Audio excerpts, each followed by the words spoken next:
Hello, I'm O Speaks. If you're new here, please like, subscribe, and share. Ms. Just J, how you doing? Miss Genesis One, how you doing? Hello, hello, hello, hello. So the title of today's live is "Since When Do Black People Hate Charlie Kirk?"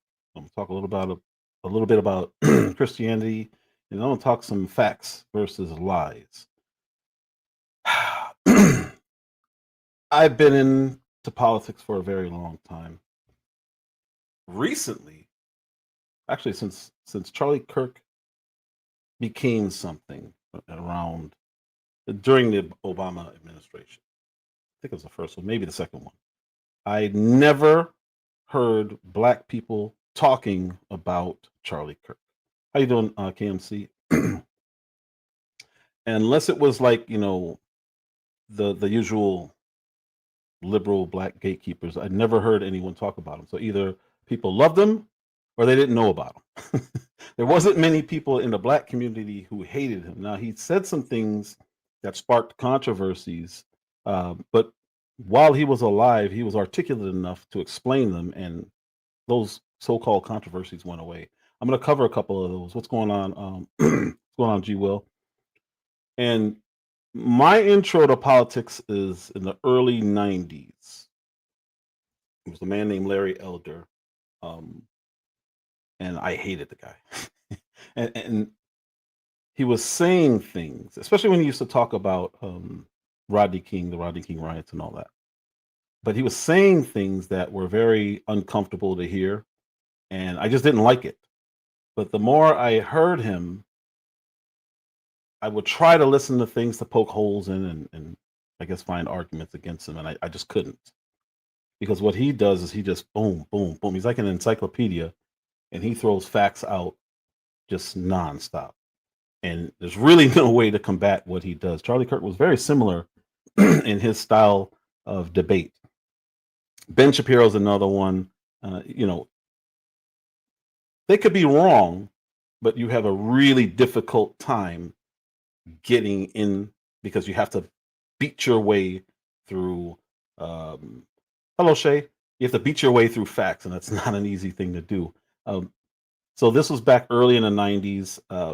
This was during my more militant ways of thinking. You know, Malcolm X, pro-black, do the right thing was still fresh in our minds. You know, hip hop conscious rap was it was fading, and then now we're gearing into gangster rap, and you had NWA, Ghetto Boys, and a lot of hard music that was really, I don't know if it was by design or if it just worked that way, but it felt like there was a need to keep us angry. And I started working out of that. There's a lot of tension, a lot of tension. And um, in high school in Chicago, there were around this time, this was mid '90s now, there were racial wars happening. And I don't know if anybody's from Chicago here. Most public high schools were having like full on racial uh, violence. I did have hair. What's up, Mike? But a lot of they were having like if you're white, you're getting jumped. If you're Hispanic, you're getting jumped. If you're black, you're getting jumped. It's just what was happening during those times. It was wild. It was dangerous, but that's just what it was. But Thomas or Larry Elder introduced me to somebody named Thomas Sowell, who was a philosopher and economist, and I started reading what he was talking about and his different approach to politics. And I became what I would consider a libertarian. I wasn't fully off the war machine yet, Mike Levin. I wasn't fully off the war machine. How you doing, Dave? Um, but I was, if you're a libertarian, you go through an Ayn Rand stage, and most people around that time of their life are probably in the atheist stage as well. Um, and I just went through these different stages. Um, so I studied Ayn Rand, which opened my eyes to what real capitalism is. I studied Thomas Sowell, which was a different approach. I studied Larry Elder, who had a fact-based argument on absolutely everything, and I just was coming up. So In '99, when I did that artwork for the 2000 election that I've talked about in the past. How you doing, Hottie Favored? That's when I realized there's no way I could be on the left because they were attacking me. This is a time, keep in mind, before cell phones. There were cell phones, but the internet was not available then like it is now. It was available. I don't want to act like it was, the dark ages, but the information was not the same. It wasn't coming out the same. So I did a drawing that depicted Al Gore and George Bush, and people somehow got my phone number. I was getting harassed over a drawing, and that's when I realized, okay, who are these people? The people on the right were more receptive to the humor in it. The people on the left were angry and threatening. And that's when I'm like, what's going on here? Now I started studying actual politics. So it went from Larry Elder talking about Black history, then it moved to Thomas Sowell talking about philosophy, then a different philosophy about capitalism with Ayn Rand, to now I'm going into politics. And I realized that the left has been angry for a very long time. Even back then, like I said, I was getting like death threats over a drawing. It wasn't even really that bad. I guess at the time it would be considered bad, but I don't know. I don't know. So fast forward about a decade, that's when TPUSA popped up, and that's Charlie Kirk's organization. And his goal was to open dialogue and get younger people introduced to politics. So up to this point, for some reason, no one ever tapped this audience. So he became very, very, very, very, very influential. But the older demographic still doesn't know who he is. He was one of the bigger figures in the MAGA movement because between him and Barron Trump, they introduced these new demographics that, again, hadn't been tapped. You have the podcasting world where we'll just say Joe Rogan's getting millions and millions of views per video. And no one thought to say, hey, mind if I come on your show? Because politicians are so polished, they need a controlled environment. And going on to his podcast, Dylan podcast, Theo Vaughn podcast, it wasn't controlled. There's going to be humor. And for whatever reason, politicians, well, I won't say for whatever reason, they're not very quick on their feet and they like to have scripts. And they come across that way. And when you get to see a politician in their real form, it's really hard to hide in a 2-3 hour conversation that's not scripted. That's where Trump gained a lot of different people, younger people, who are paying attention to other things, not as much interest in politics. Charlie Kirk was one of those people. He would go to college campuses and talk to kids who naturally are going to hate him because at that stage in life, most people are liberal. That's just what it is. And he started reaching those people. It's really interesting watching what's happening right now. Because I saw somebody recently say that it's beneficial to be a Black conservative. I'm like, all right, I've been in this for over 25 years now. It's not beneficial. There are people who have done well. There are the Candace Owens of the world. There's the Brandon Tatums of the world, but it's not beneficial. I've lost family members over politics. I've lost friends over politics. So when I heard this person say that it's beneficial and people are trying to get paid and they're bootlicking to be conservatives, I'm like, you think we want this? It's a really interesting thing to watch. And these are people who clearly did not know who Charlie Kirk was because how they're approaching it, I don't see it. There's a hostility now. Where's that coming from? He said controversial things for sure. But he was there to defend himself. And because he was very articulate, nothing really stuck against him. And this leads me to where we are right now. Right? Black people, we get used for every agenda. And it's so frustrating to see because we walk right into it. We're an emotional people and it's not difficult to get us excited about something, whether it's positive or negative. I'm saying that because the current agenda is the T's and the pluses of the alphabet movement. It's not so much the L, G's, and B's. It really isn't. They got what they wanted. What's going on, Anthony? They got what they wanted. The T's and pluses have not. Matter of fact, the T's and pluses are losing in this time because once Trump got in office, a lot of their little games that they were being played are being shot down. And if you look at the political scope of things, everything's changing right now. So the men in women's sports, the boys and girls' bathrooms, the men in women's prisons, the transitioning, all that stuff is being looked at in a different way, and they don't like it. So Charlie Kirk spoke on these things. So that group hated him. 1,000,000% hated him. But black people, we never had anything to do with this. We didn't care about this stuff. Until it affected us, then we would speak up. But for the most part, this is not our issue. So I'm watching people get upset and pretending to have hated a man that they clearly don't know who he was. So he got unalived on an international stage because it started out in front of thousands of people. Now the whole world has seen this. And all of a sudden, in my opinion, the T's and the pluses put out these compilations that make him look like a horrible, horrible, horrible racist towards you. And I'm speaking to black people right now. Sorry. If you're white, disregard. You can listen, but I'm telling you what happened and what's happening and why it seems like out of nowhere, black people hate this guy that they weren't talking about last week. It's an interesting thing to see. They weren't hating him just a week ago. Now all of a sudden they're dancing, if they could, on his grave. And it's like, what is this? It's a really interesting thing.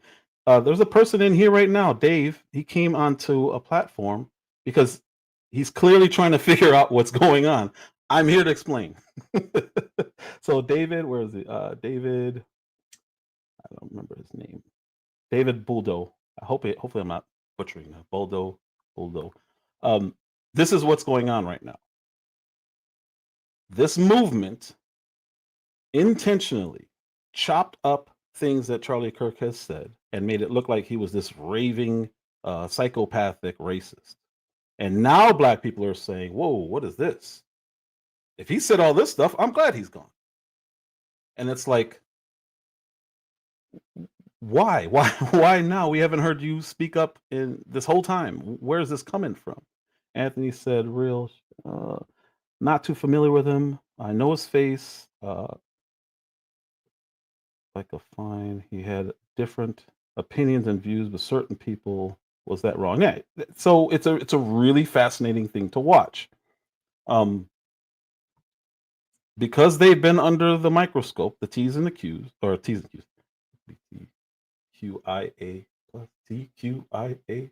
I don't even know what all those things mean anymore. We'll just say the T's and the pluses. That's what I've been running with.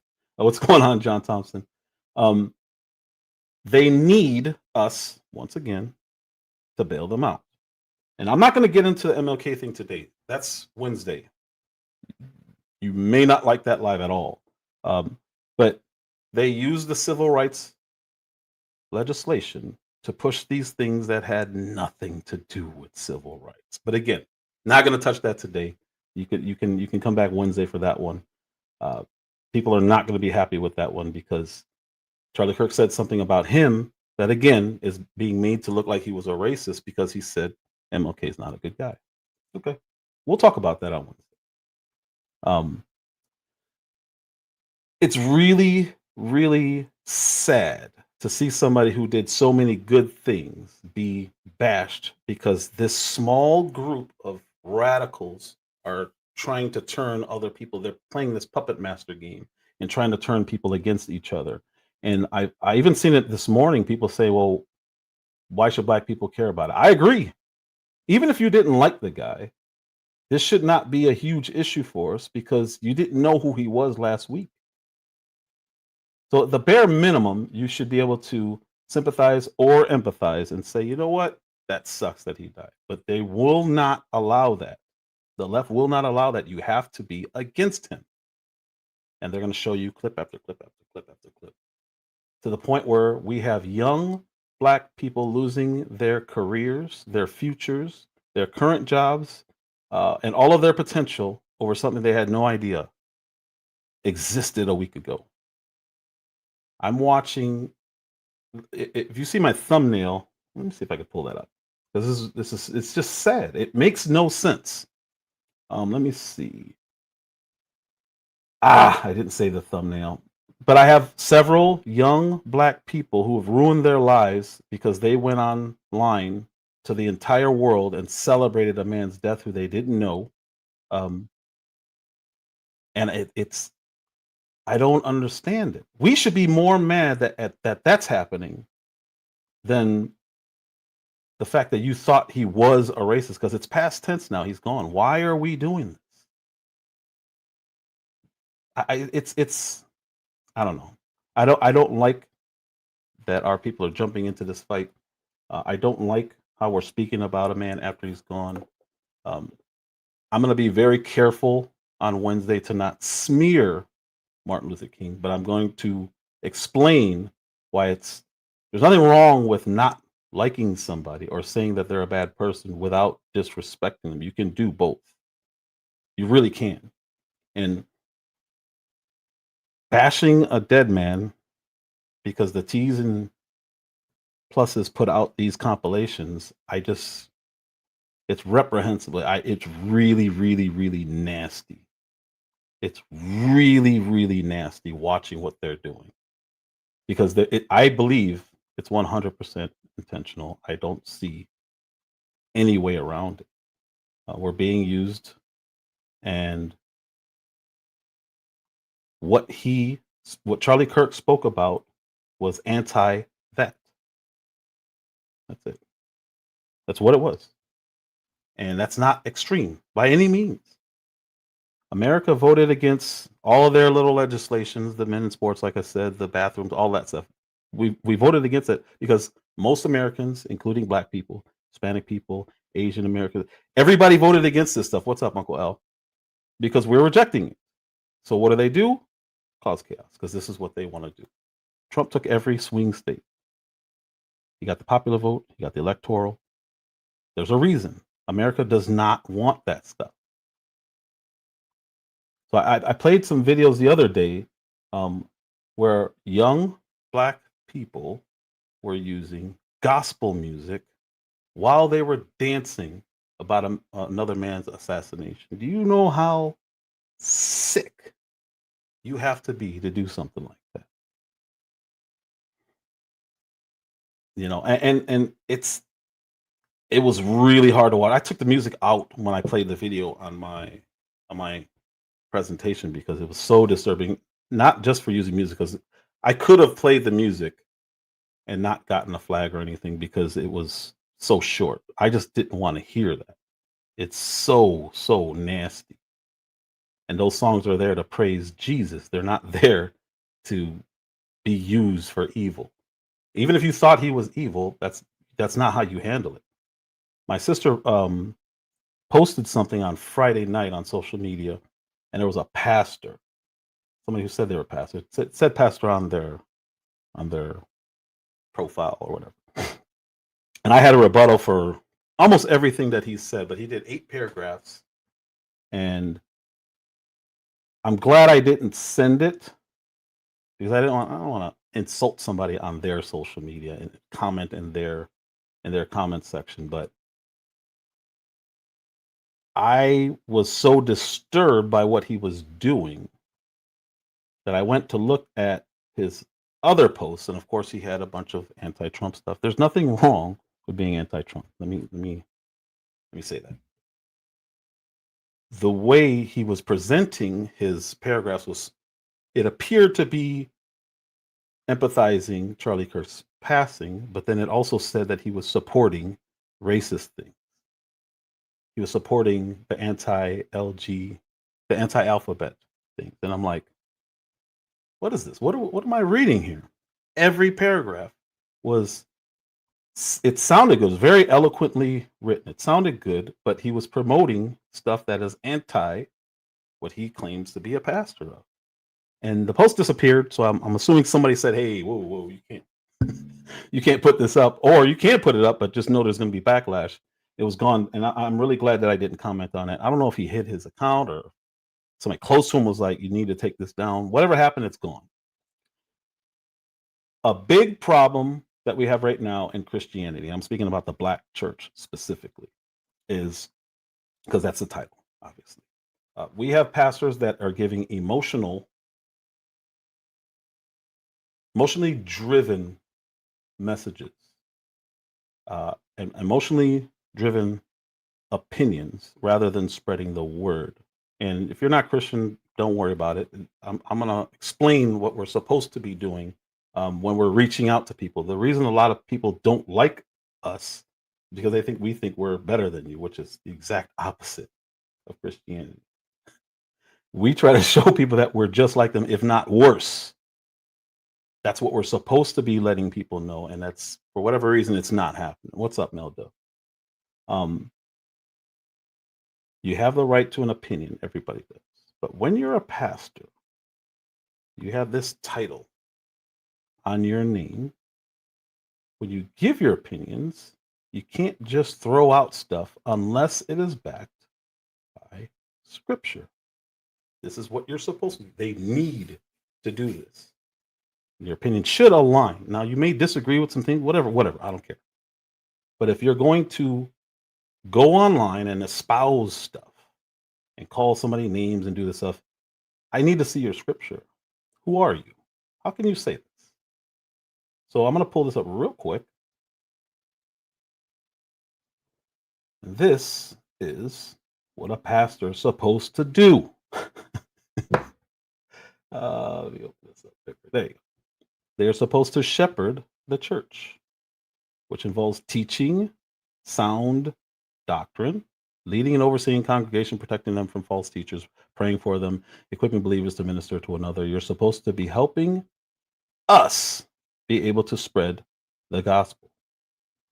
I don't know what calling Charlie Kirk racist has anything to do with spreading the gospel. This is their job, and what I looked up was what is a pastor's job biblically.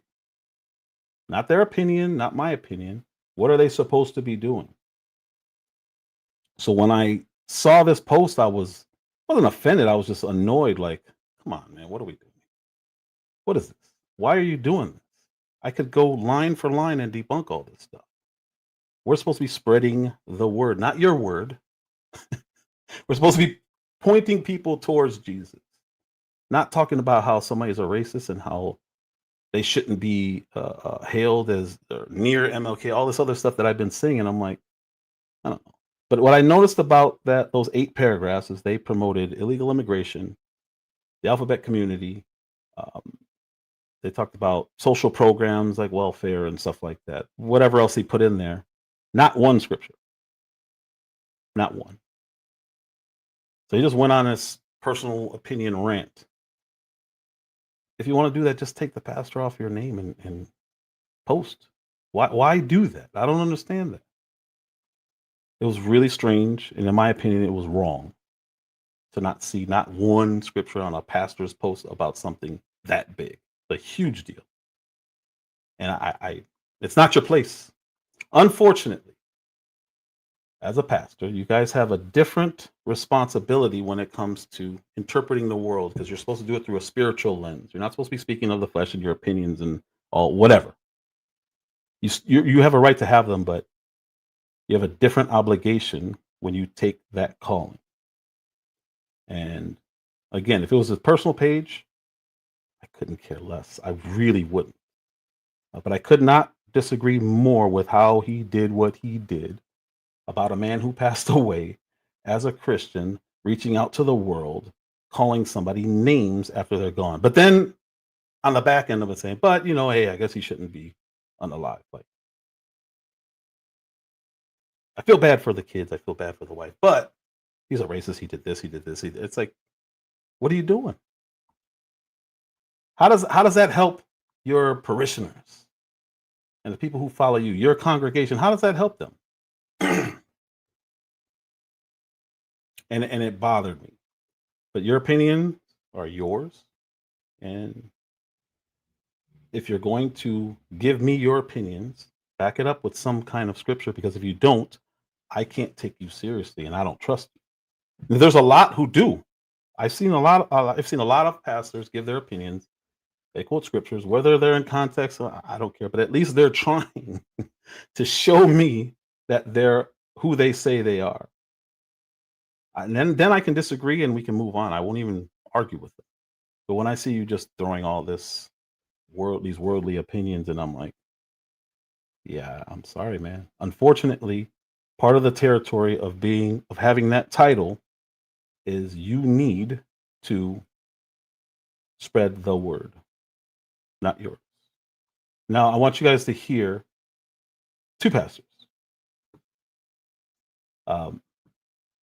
Let me put this up. These men are very well-known pastors. Most black people may even know who they are. I'm not even going to say their names. Hopefully, it doesn't have their names on the videos on how I edited them. Are these guys doing what that definition that I pulled up said? Did not deserve to be assassinated. But I'm overwhelmed seeing the flags of the United States of America at half-staff, calling this nation to honor and venerate a man who was an unapologetic racist and spent all of his life sowing seeds of division and hate into this land.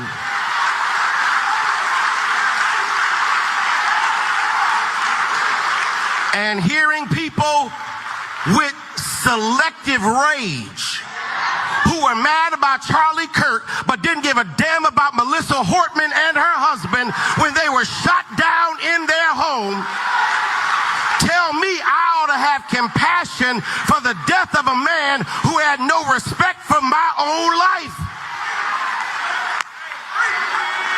I am sorry, but there's nowhere in Bible where we are taught to honor evil. And how you die does not redeem how you lived. You do not become a hero in your death when you are a weapon of the enemy in your life.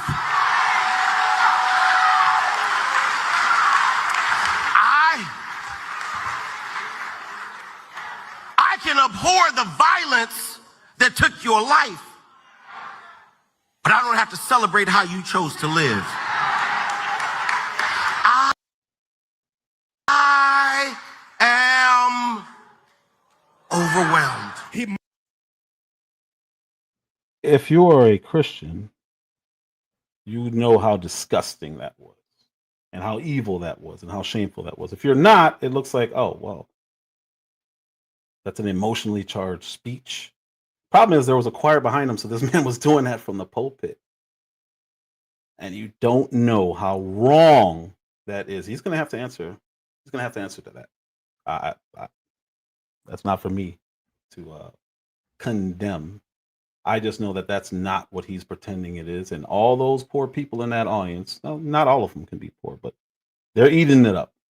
This emotionally charged nonsense is what that was. Nothing biblical there. Not one scripture condemning a man, calling him names after he's gone. He can't defend himself. Now, when he was alive, I've never seen him call for Kirk to have a conversation with him. You know why? Because he couldn't have a conversation with that. No way. No way possible. Here's another one. Again, if you go to a black church, you probably know who both of these guys are, but I just want you to listen to what they're doing. It's not even all of what they're saying.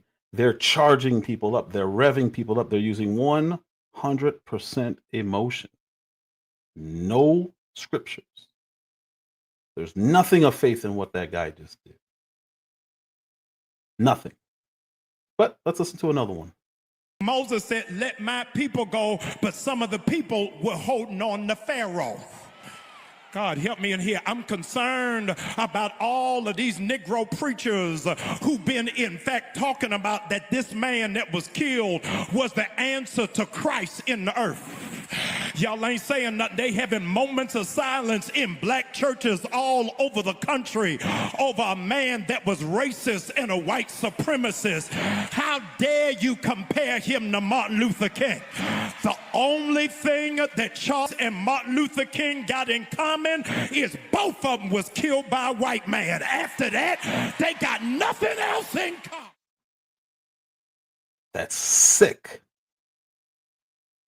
So here he uses, talking about Moses and the people of Israel holding on to Pharaoh, he uses kind of scripture and then goes off on this racist tirade and making accusations and trying to humiliate good pastors for doing moment of silence and honoring somebody who's passed, who was clearly a Christian. You want to know how I know he's a Christian? It's all he talked about. Even his politics came from Christianity. So you can disagree with that. There's no issue with disagreeing with that. But for people who are supposed to be by his side spreading the word, they're not using the word. They're condemning. It's disgusting. It is not who Christians are. I'm telling. So for the people who detest faith, I see why. I can see it. If this is what you guys see on your timelines, I'd feel the same way. But just know the people that he was talking about, all the Negroes and other churches, those are the good ones. So there's proof. He just proved that there are good ones out there. Just letting you know. Thank you guys for a respectful conversation, even though we see things very differently. And if you're engaged in the creation of that content, I think God has a better plan for you. I know that might sound preachy and not what you want to hear, but maybe you'll have an encounter with God, and Jesus loves all of you, and he can transform your life. He transformed my life, and every day is a new day, and it's a hopeful, beautiful life ahead of you. And God loves every single one of us. We're all sinners, and Jesus died. I mean, you've for definitely us. been the most respectful one that I've seen. Well, thank you. That's very. Met. Very kind, and I can tell you it's not me. If it was me, I'd be yelling and screaming. It's the Holy Spirit. It really is. I know it might sound silly, it might sound cliche, but Jesus has gone to work on my life. And so God bless you guys. Thank you for a great discussion. Charlie, thank you for coming. So, who are those girls that he was talking to? There were OnlyFans models, webcam models, and I think possibly into escorting. What he said he was not going to do, or what he could be doing if he was not touched by Jesus, what he was talking about the guys you just saw before him. That's what it looks like. Yelling, screaming, cursing, even on the pulpit. Where's the hate? He's talking to people who are easily made fun of because of what they do, right? Instead of bashing them and insulting them, he's trying to bring them up and let them know, hey, I think there's better for you. Here's another one, and this one's even. I really like this one because one of my nieces commented on a post, and she said she was scared because he was a Christian nationalist. Oh, a Christian nationalist! I don't even know what that is. And she was like, "Oh, we can talk about it. I can walk you through it." So I found the clip that I'm presuming, not the clip that she saw, but I'm presuming she saw something from it. And gathered something negative from this, but I want you guys to watch the whole clip so you can see, oh, wait a minute. Not only is he not what people are saying, but he knows way more than people are portraying about the word. So I'm particularly concerned about your brand of Christianity. As a Christian myself, Christian nationalism I do not agree with at all. I think it's antithetical to the values of the early church, and I think, how do you reconcile especially white Christians in this America, marrying politics and power with their faith in this country? And before he even gets going, I want you guys to understand, this is raw.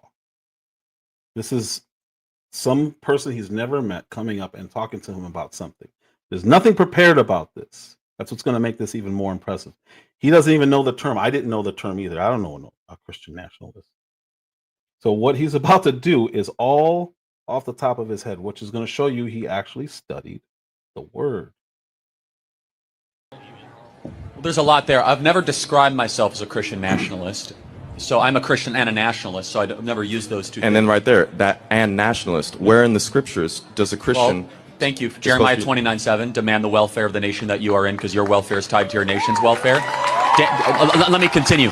Daniel fasted and prayed for his nation. Esther and Mordecai cared for their nation. They were counsel to the king. Right. Nehemiah, Jeremiah, Joseph, Jacob. I could keep on going. Moses, Aaron. In fact, Moses was so political that he wrote an entire book of the Torah all about how to set up a government. It's the book of Deuteronomy.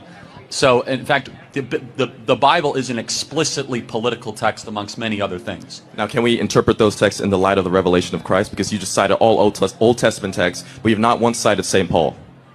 Okay, yeah. If you want me to also, by the way, just so we are, cite St. Paul about the kingdom of heaven and the governance. Just so we're clear, do you think that the New Testament is greater than the Old Testament? It is. It is greater because the revelation of Christ dictates how we interpret the Old Testament. So you think that all of a sudden, like Genesis 1 is not as great just because of the New Testament? The Old Testament was a type and shadow of the things to come, and now we live in the full revelation of Christ. Again, So it is by definition that is such lesser. a dangerous theological... That's not true. That's Christological theology. Hold on. Of course I believe in the resurrection. But to all of a sudden say that, like, in the beginning God created the heavens and the earth is, like, somehow lesser because of the revelation of the New Testament. Christ even said, I did not come to abolish the law of the prophets, I came to fulfill the law. In fact, he said all the laws of the prophet hang on the two teachings, Leviticus 19 and Deuteronomy 3 through 5. However, to use a New Testament example, as you asked, says in 1 Timothy, pray for your leaders in authority by name that they might make righteous, great decisions. I'm going to continue. Christ our Lord said, on this rock build my what?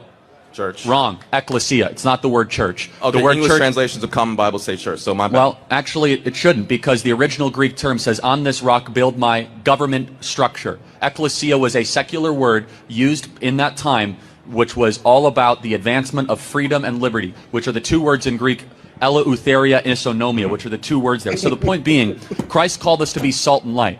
We as Christians should change the environment that we come in contact with. That's what salt and light do. So why should we then not care about changing government to be more Christ-like? So, you see the difference? So when I'm looking for a pastor to give an opinion and then base it on something scriptural, you just saw it. All off the top of his head, just going. Didn't know this kid, knew nothing about him. Wasn't expecting that question. There's a huge difference and there's a power in what he did. Now, the young man was kind of right in certain things. If you're talking about law, yes, the New Testament supersedes old laws, most of them, but only if Jesus changed verb. He really didn't do that. He mostly fulfilled prophecies and gave the new covenant. That's something completely different. But when pastors go up like the ones we saw earlier and call this man hateful while they're screaming, calling him names, and this guy's actually quoting scripture, backing up his belief. You see the difference. You see why he's hated? He did what they claimed to be doing, and he made them all look bad.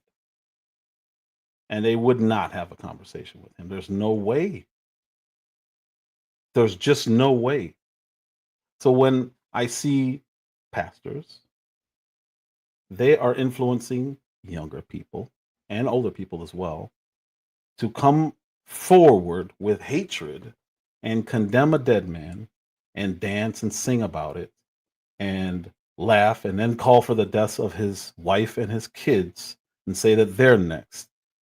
There's nothing that's Christian about that. There's no reason they should be doing it. They didn't know who the man was. I guarantee most did not see that clip. They don't know anything about him because they weren't talking about him last week. They would have been. If they really hated him, they would have been talking about it last week before he was shot. So I've done lives on free speech. You can say anything you want. But there will be repercussions if what you say can impact your not just income. It can impact your life. Because like I said earlier, Hundreds of people have lost their jobs over how they behaved over a man's death, and a lot of them didn't even know who the guy was. And it really is, to me, is sad watching young Black people do it, because I know they didn't know who he was. They weren't doing these videos before he was gone. So there was a young lady who was in medical school, and she did a video dancing, about him passing or whatever. And I felt really bad because she just lost that opportunity. She's gone. She's done. She'll never get a job. Not in that field. You can say whatever you want, but don't think that relieves repercussions or consequences. Especially in this day and age, we're in the information era. Everything you say will stay on the internet. Can and will be used, not in the court of law, in the court of life. It will follow you. How you doing, Miss Letitia? The Queen of Drops. This is not cancel culture. Cancel culture is when you do something that can be perceived as bad or that is bad, and then society throws you away. Right. That's cancel culture. That's not what's happening here. Yes, I agree 100%. I agree 100%. You should be able to say anything you want, even if it's hate speech. The problem is what we're watching. So, and the celebrating stuff, it's always made me uncomfortable. I didn't like it when people were celebrating when Trump got shot, because I'm like, geez, you don't like politics that bad? But if you guys remember, I'm about to date myself, Muammar Gaddafi, Saddam Hussein, when they were ousted, they were brutally unalived. It was horrible. And even though they were dictators, Gaddafi not as bad, but he was said to still had committed really bad atrocities. Saddam was really bad. I don't want to see them get dragged through the streets, hung, penetrated. It was really bad what happened to those guys. They were beaten. I didn't want to see that. I don't need to celebrate that. And I saw it on the news and people were celebrating. We got them. And it's like, this is not good. You can say anything you want. Let's see. Absolutely. And I'm going to break down why the ones who did are having happened to them what's happening to them. Because I made a list. And in a civil society, let me see. Let me pull this up. If you are in a position to care for other people, you need to be really careful about what you say. So this list, if you are a supervisor or a manager over somebody in any capacity, and you are seen online celebrating death, and I am your employee, and I wore a MAGA shirt, can you possibly be seen as objective?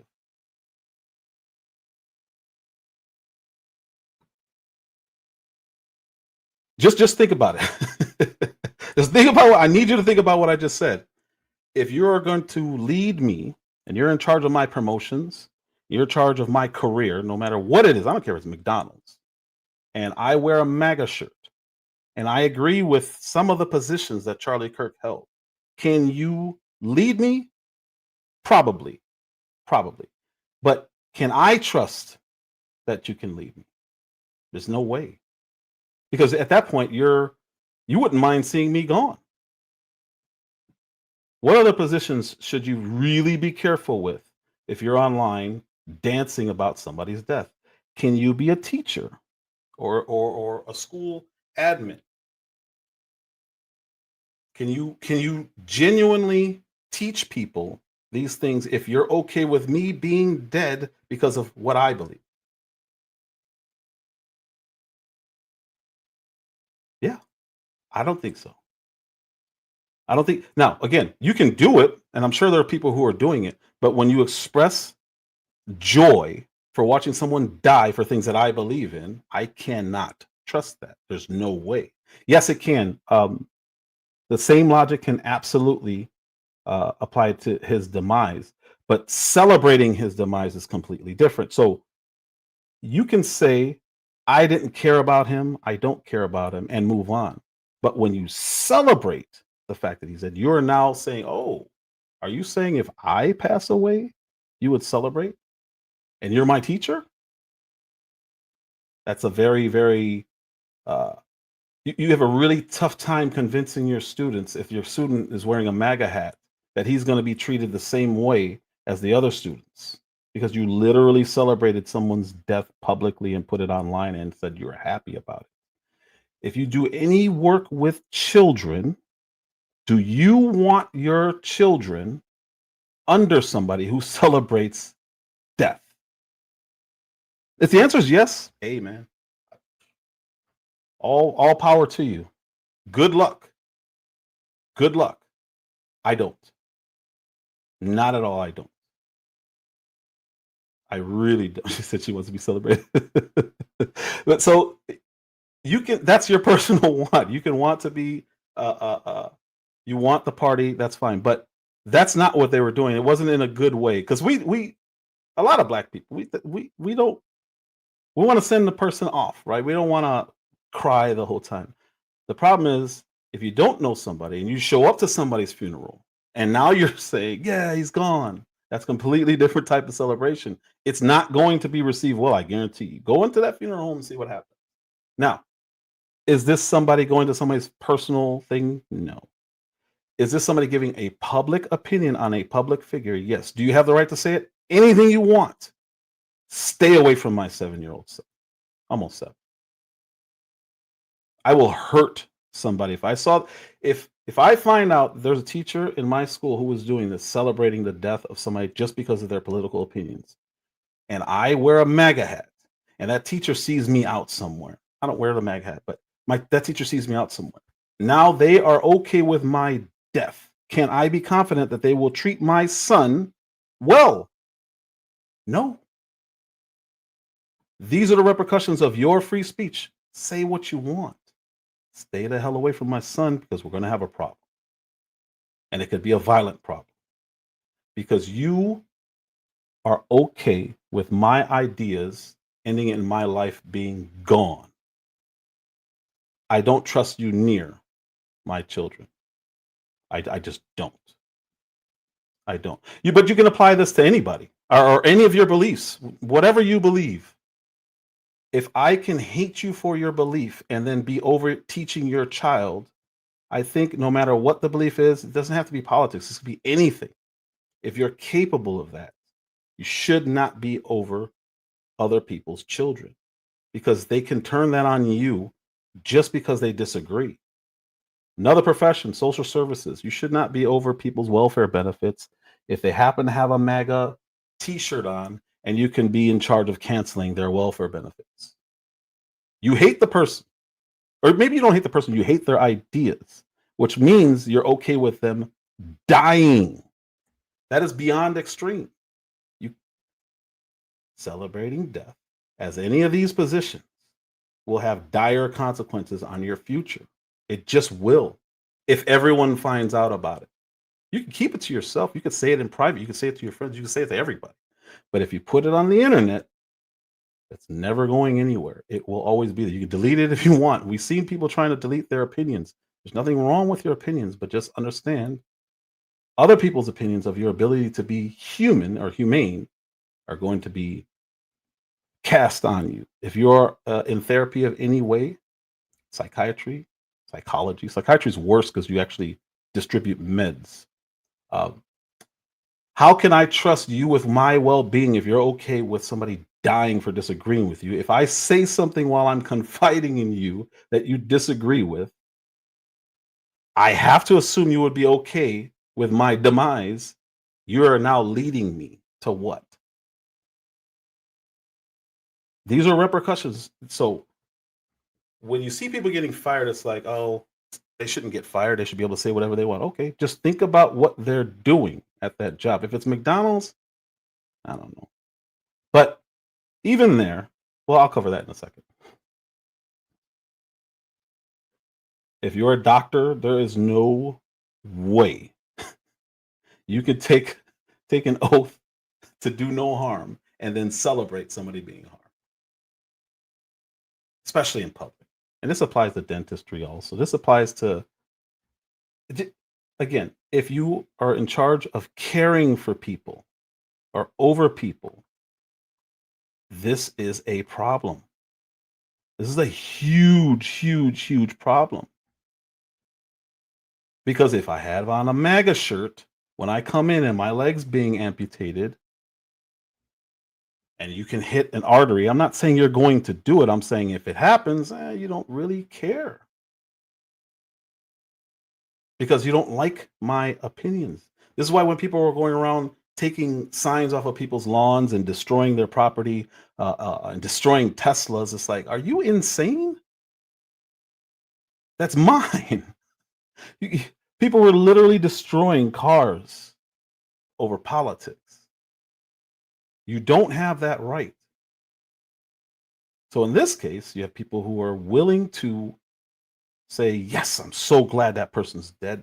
Next is their wife and their kids and anyone like them. Okay, well, I may be like them and I may be on your table that you're supposed to be operating. Can't do it. I'm sorry.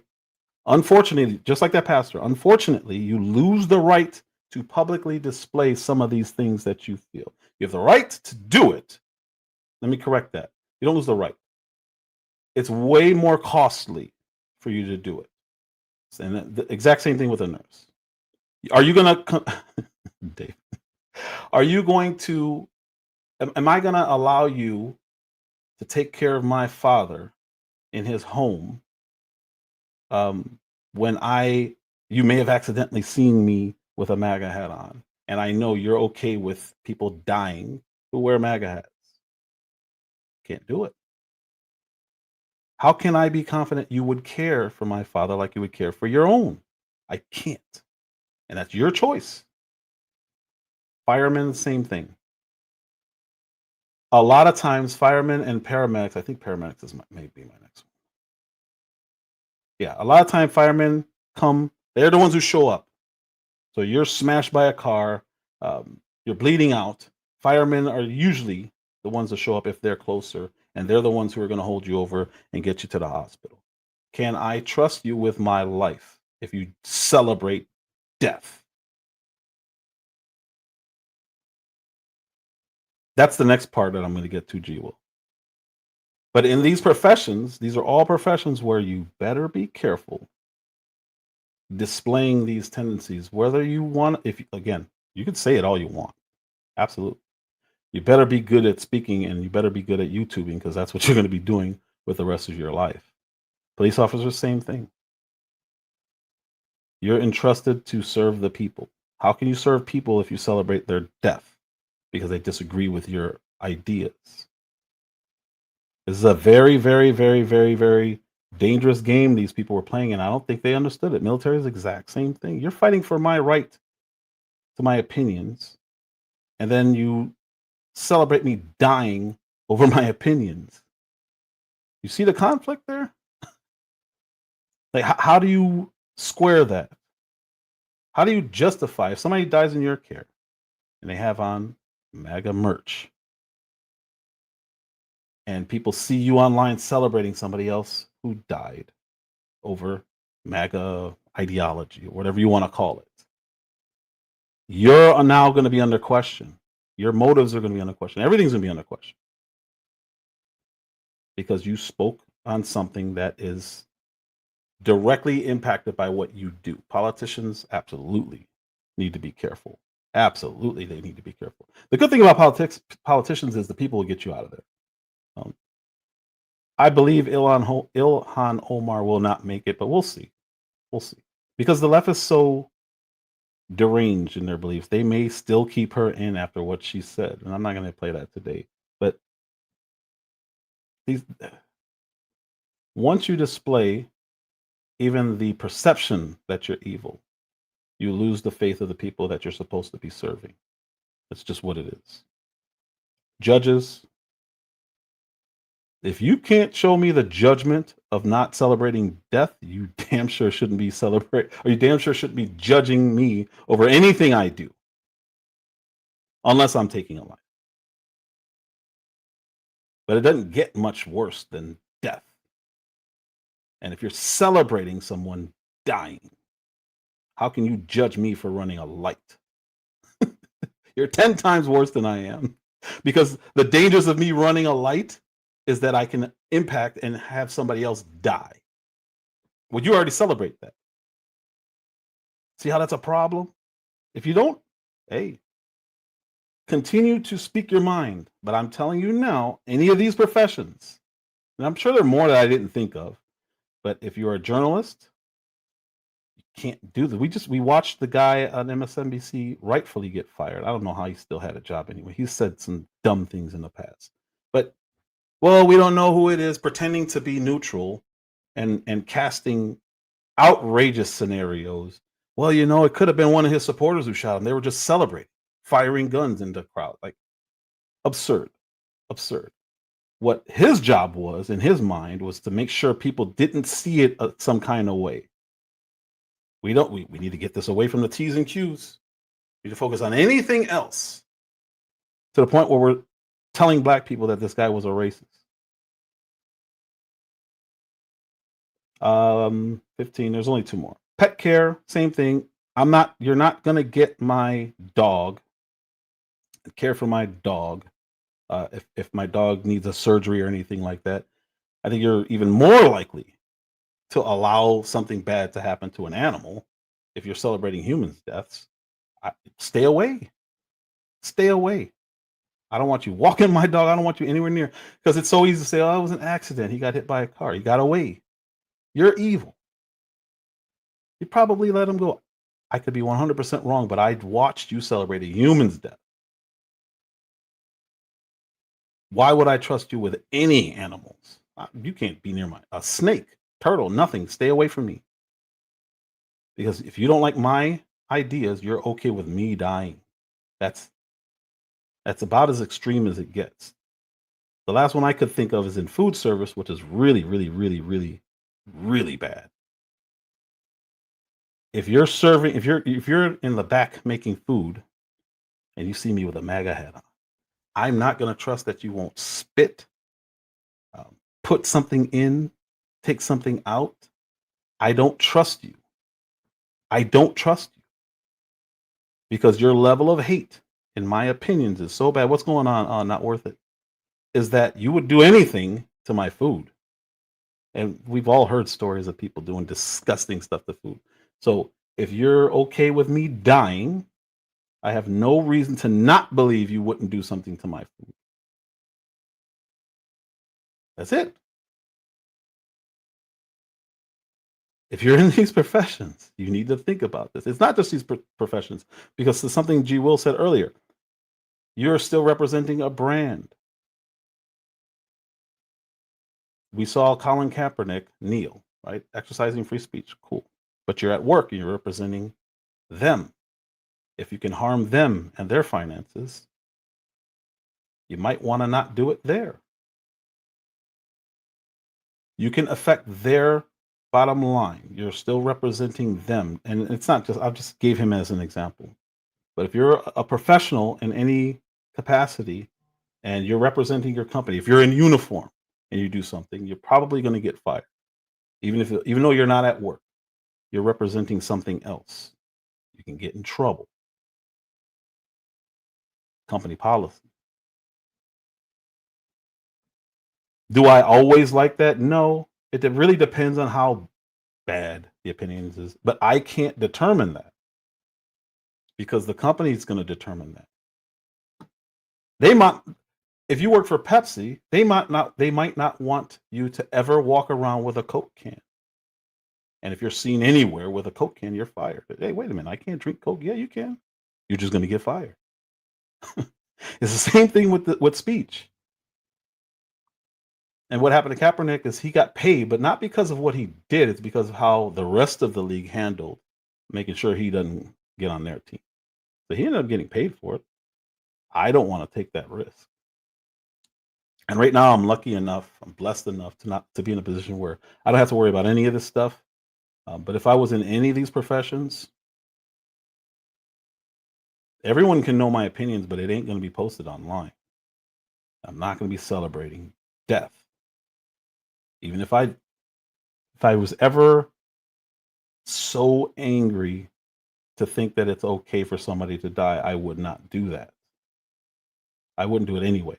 But if I was capable of it, I would be more mindful of, man, like that one young lady, she was in school, she was in medical school.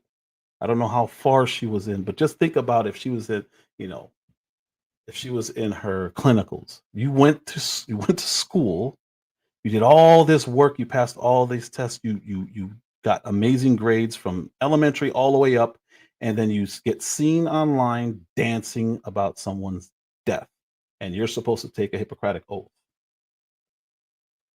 And now you can't do anything that you've literally studied your whole life and worked your whole life for this moment, and you lose your job, and you will never work in that industry again because of your words. You have a right to say them? Absolutely. Go ahead. Do you want to take that gamble? Is it worth that? It's worth protecting the right, but is it worth protecting your job and your career? Is it worth that? Because you're no longer at that point just saying something. You're saying this person is gone and I'm happy about it. Now it is impacting everyone else. If they are gone, are you going to be happy about that? Because I actually agree with a lot of what this guy said. Are you celebrating me being unalive? Maybe not. And you may be 100% able to compartmentalize. Does that mean you're going to? Probably. If you're capable of doing one thing, which is celebrating someone's death, I'm pretty sure there's an issue there where you can turn that switch off, whether you know it or not. So you may be able to do that. The problem is everyone else's confidence that you're able to do that. And I don't see that happening. I really don't see that happening. So Stephen King, now this is a man who's made millions and millions and millions and millions of dollars writing horror, scripts for movies, so many famous books. Yeah, I listen, Letitia, I agree with you 100%. They should be able to be free to feel how they want. Absolutely, 100%. I don't disagree with that at all. I am 100% aligned with you. The problem is doing it online where there's an audience can cost you. Even if it's a private conversation. Now, I don't always agree with that, because I think if you're having a personal conversation on the phone or you're texting and you're saying some crazy stuff, that's between you have, in my opinion, you have an expectation that that's not going to be put out in public. But if you put it out in public, you're asking for what comes with that, whether you know it or not. Jesse Waters did a little tribute ex post to Charlie Kirk, and then Stephen King said he advocated for stoning gays to death. Just saying. Now, obviously he didn't. I don't know where he got that from. He says he got it from an online post. You can't say stuff like that, because immediately everyone started saying that his estate needs to sue Stephen King for defamation and slander, because it is. He never said that. And the worst part about it is you're doing it to somebody who's not even there to defend him. He can't defend himself. Why didn't you say that when he was here? Why? Breaking. Let me make this bigger for you. Hollywood author Stephen King just got canceled by Belfast Book Company in Northern Ireland after they announced they're removing all of his books after he claimed that Kirk was advocating stoning gay people, which again, he wasn't.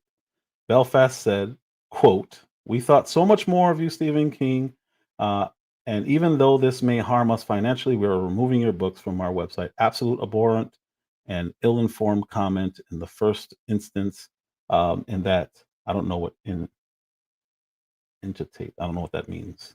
It sounds like weak. Apology does not begin to cover, go further. I'm gonna look up that word. I might use that word one day on a panel. You guys are gonna be like, God, look at this dude. So Stephen King, what does he do? He goes on an apology tour, which he should have never said what he said. But if you're gonna do it, you should have thought about it before you started getting canceled, not wait until you start getting canceled. Let's see. Oh, I can't see that top part. God dang it, darn it. It says, I think the top one says, I regret saying Charlie Kirk advocated stoning gays. What he actually demonstrated was how some people cherry pick biblical passages, which has nothing to do with anything.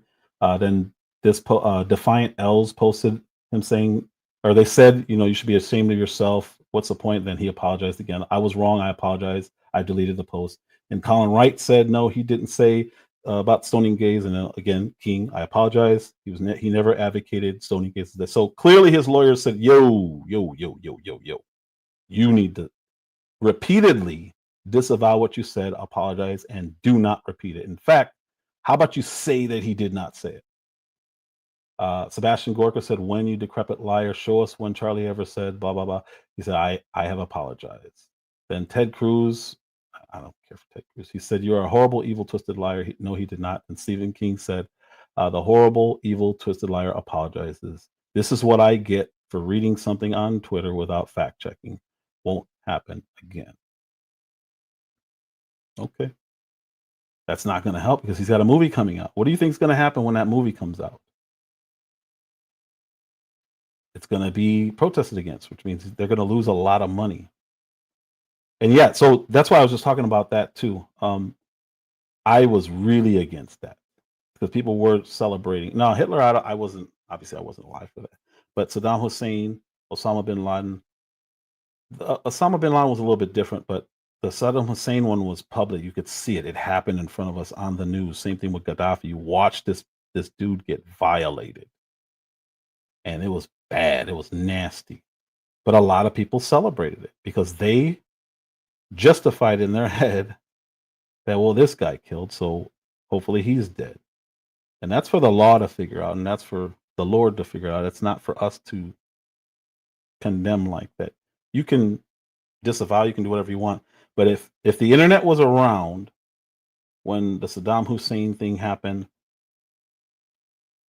I don't know. I don't know if people would have responded that way.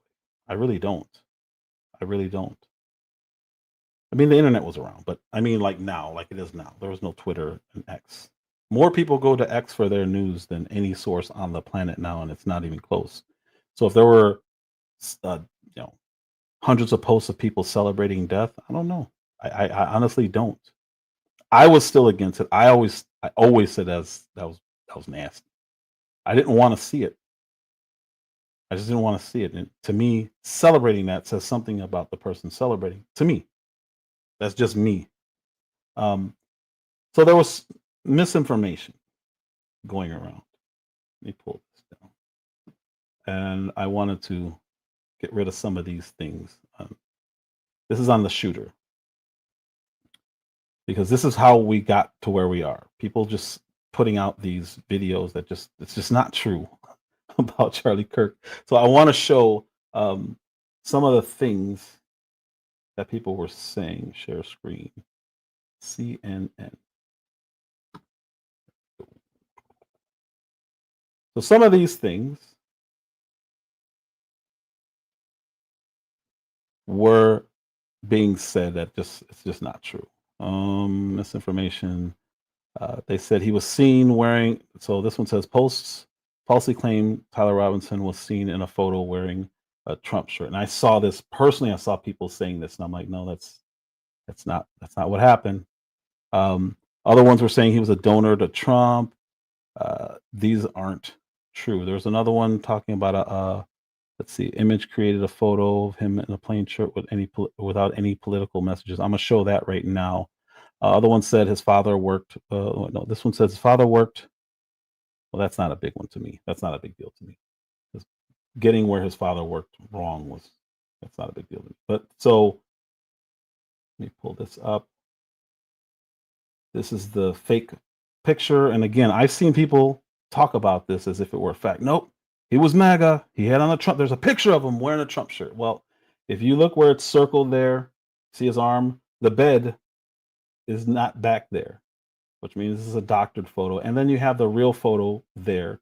If you zoomed out, which I don't have that image, He had on the exact same shoes. Everything was in the exact same position. This shirt with the maroon or whatever color that is the real shirt that he had on. Somebody photoshopped a Trump shirt. Like I said, you look at his arm behind him, the bed just magically disappears. That is not a real picture. People will do anything for attention, clearly, to the point where they're making up stuff, trying to, again, paint this kid as anything but part of that community. Because they couldn't have this again. It's been happening increasingly. They didn't want this to happen. So what do? Lie. Just outright lie. Here's another one. I saw so many people say he even dressed up as Donald Trump. They made it sound like it was flattering to Trump. But clearly, that is not a flattering portrayal of Donald Trump. He's riding on his back. Like, come on, what are we doing here? That's not a flattering photo. He wasn't dressed up as Trump.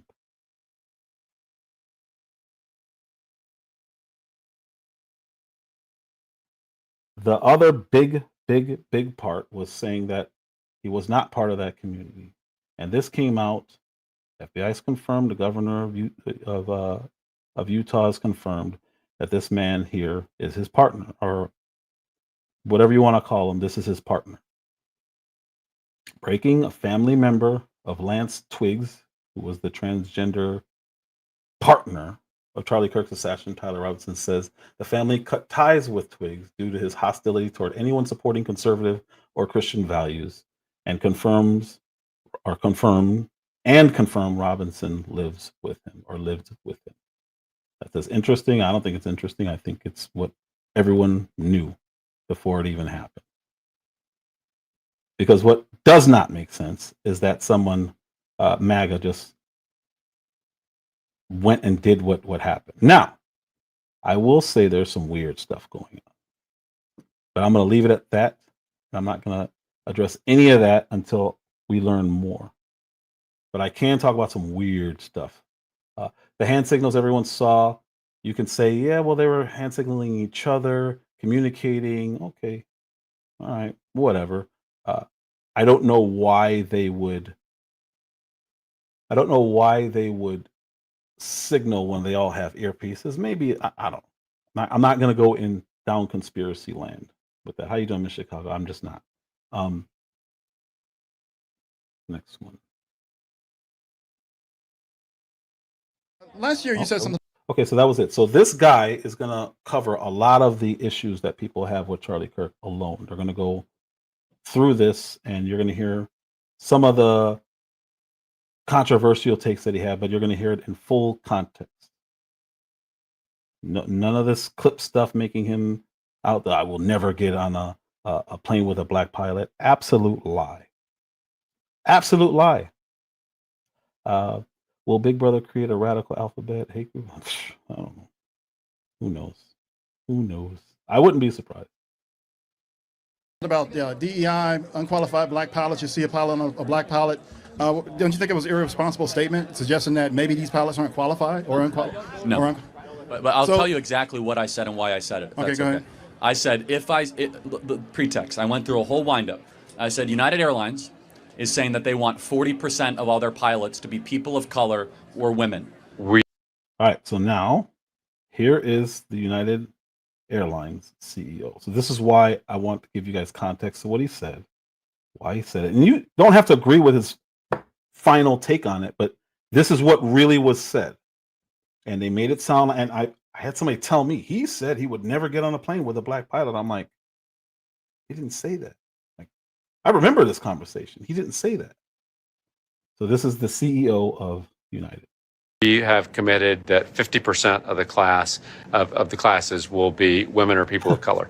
Today, only 19% of our pilots at United Airlines are women or people of color. And by the way, from all the data I've seen, that's the highest of any airline in the country. White males don't just dominate in the cockpits, also in the C-suite at United Airlines. Well, look, at United, I'm proud of the diversity that we actually have in our C-suite. I think if you look around corporate America. Correct me if I'm saying, though, so this was just based off your website, the people you list as executives, but out of 11 people, 3 are women. I believe 1 is a person of color. That's correct. But, my in God. corporate America, I think, That's a low bar. How do you Yeah. raise your own bar? Well, a lot of this is, focusing on it. We have programs one of the things we do is for every job when we do an interview, we require women and people of color to be involved in the interview process. I'm sorry, if I see a black pilot, I'm going to be like, boy, I hope he's qualified.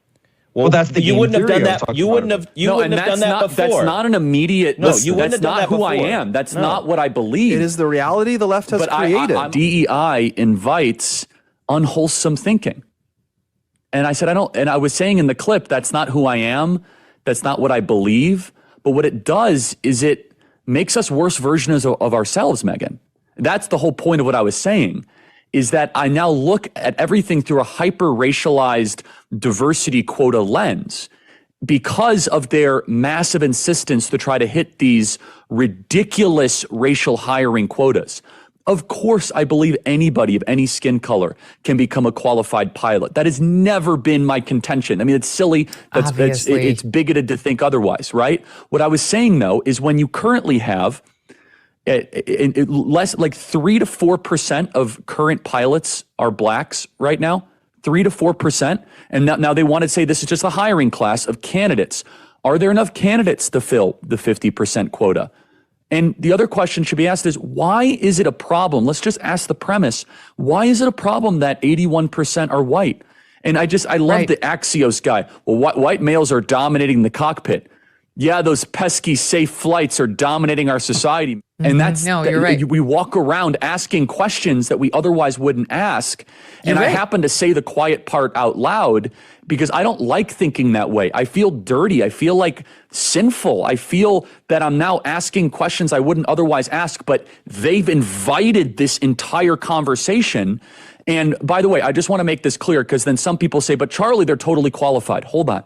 Every analysis that we have of similar quota-based affirmative action programs always results in the lowering of standards, whether it be Harvard, whether it be in federal hiring practices. At Harvard, admission standards were lowered 20 to 30% for black students versus Asian and white counterparts. So you can have one or the other. You can have excellence or you can have diversity. And I, for one, someone who has flown millions of miles and over 3,000 days of travel in the last decade, I want excellence in air travel. I don't care about the skin color of the person. When it comes to pilots or surgeons, if I see somebody who is black, as I said on the show, I'm going to hope that that person is qualified. That's what I said. So anytime somebody tells you that he said he would never take a flight with a black pilot, they're lying or they're wrong. But this happened a while back. Why did we not hear about this recently until he's unalive and these new compilations started flying around out there? This has been resolved for a long time. He cleared it up. It went away. Why? Because he was able to defend himself and articulate the truth. You don't have to agree with him, but you can't say he refused to fly in an airplane because if the pilot was black. It's not what happened. Which of course is legitimate because they're begging the question, we're not hiring based on merit anymore. We're hiring based on race. Now, So when you see a black pilot, you wonder, boy, is that person there because they earned it or because they were placed there? That's what DEI does. It makes you ask questions you otherwise would not ask. so the airline industry is going to take an unqualified person just based off diversity. Underqualified, underqualified. Underqualified, whatever, uncertified, and put them in a cockpit and risk people's lives. Those are two different things. Under and un are two different things. Of course, United Airlines will not take someone off the side of the street and put them into a pilot. But in order to reach a 40% goal, they might cut corners. They might accelerate the process in order to reach a goal. We know this through all sorts of DEI examinations and projects over the last 10 years. You have to choose in life. Either excellence or racial quotas will end up being the most important. And both cannot simultaneously exist. It's never happened before. Okay, so And proof of this is that lawsuit of Asians against Harvard, where they had perfect SAT scores. And in order to meet their racial quotas, they were allowing white and black kids in who had scores 300 points less than. And it's like, What? This is not arguable. You had to lower the standard. You literally lowered the standards by 300 points on test scores in order to meet this number, this quota. Yes, I agree with this 100%. Absolutely. The problem is Black people didn't care about Charlie Kirk before this. We only care about it because the compilations that are being put out by the T's and pluses are trying to get a reaction from Black people. It's what they're doing. They are trying to elicit this response so that they can say he was racist, he was horrible, he was whatever. But it's all a distraction. Because I'm willing to bet most of the people in here did not hear Black people talking about Charlie Kirk before he died. You may know who he is and heard his name and heard he may have said some controversial things, but unless you were into politics like me, most people did not. Most Black people did not follow him like that. They just didn't. If you guys can do this experiment, ask 10 Black people you know, did you know who Charlie Kirk was before he got unalived? And let me know what they say. But I don't know anyone who not knew about him, who thought this way about him before all this last 4 or 5 days. When we talk about DEI, well, who benefits the most? Because Black people really don't. It's only like maybe 3 to 4% of Black people actually benefit from those programs. So who benefits the most? I'm not sure your question. I mean, theoretically, if 40% of all pilots end up being Black people or people of color. But that's not. I actually looked it up. It's only like maybe about 6% of pilots their are Black. goal is 40%, right? That's the point. It's like that's actually a great point. So they wanted to go from 6% to 40%. And so you have to wonder, boy, you go from 6% to 40%, there's going to be a relaxing of standards. Okay, I guess the way let me see if I can rephrase this. So essentially when you talk about DEI, affirmative action, or anything to that effect. I'm against all of it, yeah. Okay, yeah, and that would be fine. The thing is that now it's actually, referenced as a slur against, essentially if you see a Black person in a position or, minority or whatever, the assumption is that person is not qualified when literally, and, you have to be qualified in order to even to get in that position. Well, so let's take college admissions. So this is a great example. At Harvard, we learned because of new revealed documents that Black students were having test scores that were 30 to 35% lower than their white counterparts. Okay. And so, therefore, if you saw a Black kid at Harvard, it's a fact that they were not having the same test standards as their white counterparts. Still doesn't matter. The kid has to he's got to get through the classes, do the tests, do all the research. Well, they actually drop out at a greater rate, too. But the point being is just the idea that they were there, number one, took a spot from an otherwise qualified individual that might be white. And they were not there on the same merits. So what we want is the same rules for everybody. You're making the assumption that they're not qualified in order to get in. In order to even get there, it's not the assumption. It's the data. So, for example, it's literally at Harvard, you had kids with perfect SAT scores, perfect ACT scores that were white. So that makes a degree from Harvard worthless then. Well, you're exactly right. Yeah, actually, Harvard's degree is becoming more worthless because it's more race-based than merit-based. You're exactly right. Okay, now we talked enough about that. So in the past, you made statements about Black privilege. So can you explain that to me and what it is? And yeah, of course. I mean, it's easier for a Black person to get into college than a white person. You get with lower test scores. It's called affirmative action. Okay, so that's been so college admissions has been affirmative action for college admissions has been struck down. Thank you. Yeah. So I'll give you another example. What percentage of TV commercials have Black people versus white people? I'm not sure about that, but white people are also in commercials. About 40. Well, this is important. About 40 to 50% of all network TV commercials have a person of color right now. What percentage of America is a person of color? At least for Black people, I know we're about 13%. Yeah, it's about so 13% of the population, nearly half of all the TV commercials. White people are still in the commercials.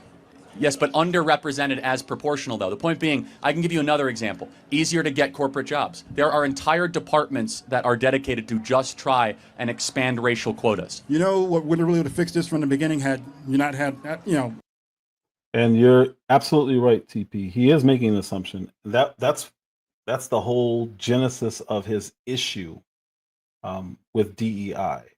And he said it. I don't know how long you've been in here. He said it when he was like, I don't want to think like this. I don't want to look at somebody and say, why are they here?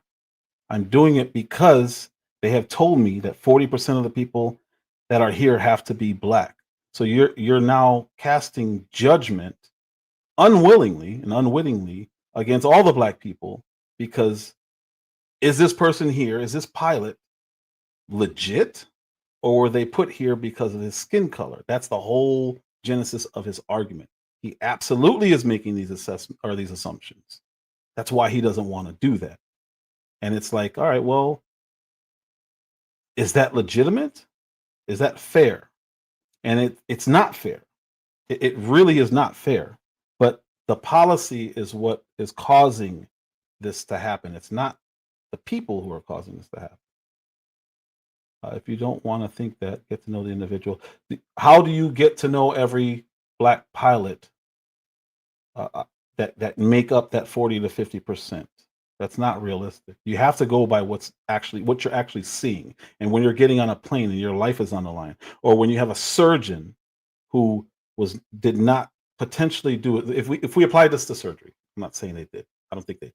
But if they applied this to surgery, you're now creating doubt in every patient. Whether they say it or not is completely different. But if every patient knows that this hospital has created a program to where 50%, we'll even do 30% white, 30% black, 30% Hispanic. How do we know who's qualified? You don't assume any of them are qualified. I wouldn't. I don't go the other direction. I go that direction. DP, you're going to ask the pilot, hey, are you qualified to fly this plane? What's he going to say? No. And he may be perfectly qualified, but come on. That's so insulting. Hey, I notice you're black. Can you fly this plane? How many flights have you taken? How many hours have you done? So why do we have DI in the first place? Because this is the problem that creates. So why was DI necessary in the first place? Or people, or at least the government thought it was necessary in the first place. Why do I think that it was? No, why would the government? Do you want my well-intentioned explanation or the? Whatever you got. I mean, DEI was. Sorry. So I agree with this, and here's what I will say. And leaving black people out of this, I have noticed there are a lot of couples in television shows, even though it's not really television anymore, it's more stream platforms. But every TV show, every movie, every commercial has non-traditional couples. That's not a representation of reality. That's not a representation of what we see every day. It's just not. So the question for me becomes, what is this? Why am I seeing this? If any of you guys seen Ironheart, oh, what a horrible show. I don't recommend it at all. But if you see the cast of bad guys on Ironheart, which is a show on Disney Plus, it's so obvious what they were doing. So they had a trans hacker. They had like a Puerto Rican looking ultimate bad guy. And they just you see all of these things and it's like, what is this? And you're seeing, I'm telling you, if you pay attention, you may not care about this. I've just been noticing it, like you're going to see more guy parents, more woman parents. You're going to see more overly diverse things on TV or on movies. And it's just, why are we doing this? And this is what the world is starting to become. Whether you agree with it or disagree with it, it's happening. And that's causing issues because people are questioning it, and we shouldn't be even worried about it. I'm supposed to be trying to watch this horrible movie or horrible show, and I'm watching this guy with his nails painted, and it doesn't represent reality. And to me, it's forcing a belief system on everyone else, and it's unnecessary. This is less than 5% of the population. Why is every show showing this? I don't understand this. Every movie, like every commercial, like it's when you start doing this. To me, I don't like being manipulated. I do not like. I don't want to say it's brainwashing, but I don't know what other word it is. Why are you doing this? I'm just gonna start questioning it. What is this? Every show I'm watching, dudes have to just out of nowhere start kissing. It's like, what is this? Fast forward this. It's like, what are we doing? And it's programming. It is absolutely, spare me. It's programming. why are we doing this? He said, that's not welcome in his home. It's not good. It's not. And it starts out where you're watching, it's like, oh, well, whatever. You ignore it, but then you just keep seeing it over and over and over. It's like, what? So this becomes so they're trying to normalize something. That's why you start seeing it in elementary school books. You're trying to I don't want that. I don't want that. This is not representative of the country, which is what they're talking about right now. Sorry. Obviously about trying to destroy the excellence of the country and elevate racial tribal politics. Okay, so if you don't have the racism, right, and then you'll need that program. So you eradicate the racism, and that eliminates the need for any kind of program. No, but if you have excellence, you're going to find the best. That tries to take people and put them in place because they're minorities. You want the best in everything. So let me just ask a final question, okay? If you were about to board a United Airlines flight from Tallahassee to Atlanta, and you find out the airline pilot says, "Hey, everybody, I'm a pilot. I was hired because of diversity. Let's have a great flight." Would that make you feel good or not so good? No, but I know he's still got to be qualified in order to fly that aircraft. But he said, "I was hired because of diversity," and you're like, you still got to meet the standards in order to get into the cockpit. Well, again, we know because air traffic controllers and many others, they relax those standards. When you have a surgeon... You're saying that, but look, you're not. It does not make sense. It's irresponsible. Not only to say that, but to actually put unqualified people in risk lives. But we know that's actually happening every day, and that's why it doesn't make sense. But racial quotas end up mattering more than excellence. When I go in for surgery, I want my surgeon to be the best surgeon, and here's where we can agree. I would agree with that. We want a merit-based society, not a race-based society. I say we should have started that way from the beginning. But at any rate, then the last thing, I don't want to hog the mic, but I'll just say this last thing. So you talked about black fathers, absentee, and all this other stuff and everything else. I actually agree. Okay, more fathers in the home and everything else. That's wonderful stuff. The thing is that you also said, and I'm looking at some of your stuff previous, that there's a system in place that actually incentivizes women to make babies without husbands. It's a great society. Take that away, I agree. and then that problem essentially goes away. I agree. Now, I would ask this question also: what % of black men do you think are abandoning their homes right now? Well, we know that it's actually 60 to 70%. Okay. Then you'd actually be wrong because, the CDC actually submitted a report in 2023 that says 54% of black men don't even have children. But that's 54%. Those are two different numbers, man. I'm talking about those that impregnate. Okay. Most black men are actually producing children within the construct of marriage. I'm talking about just the kids. So you're saying black men are getting married and then leaving their families? Not getting married. That's the problem. What I'm saying is the data. I'm saying 2 out of 3 black men impregnate women and don't stay with them. Sir, I'm telling you that 54% of black men, according to the CDC study 2023 National Health Statistics Reports, literally says that 54% don't even have children. I know. That actually makes the statistic worse because that means there's a smaller percent of our men that are doing this, which means that you have a huge pool of women who have the same baby daddy as these other women, and it's a small percentage. This is really the same issue with crime. Most black men aren't violent. There's a very small percent of the 13 to 15% of us that are doing this, which makes it even more horrific that we're still able to keep up with white people when it comes to crime.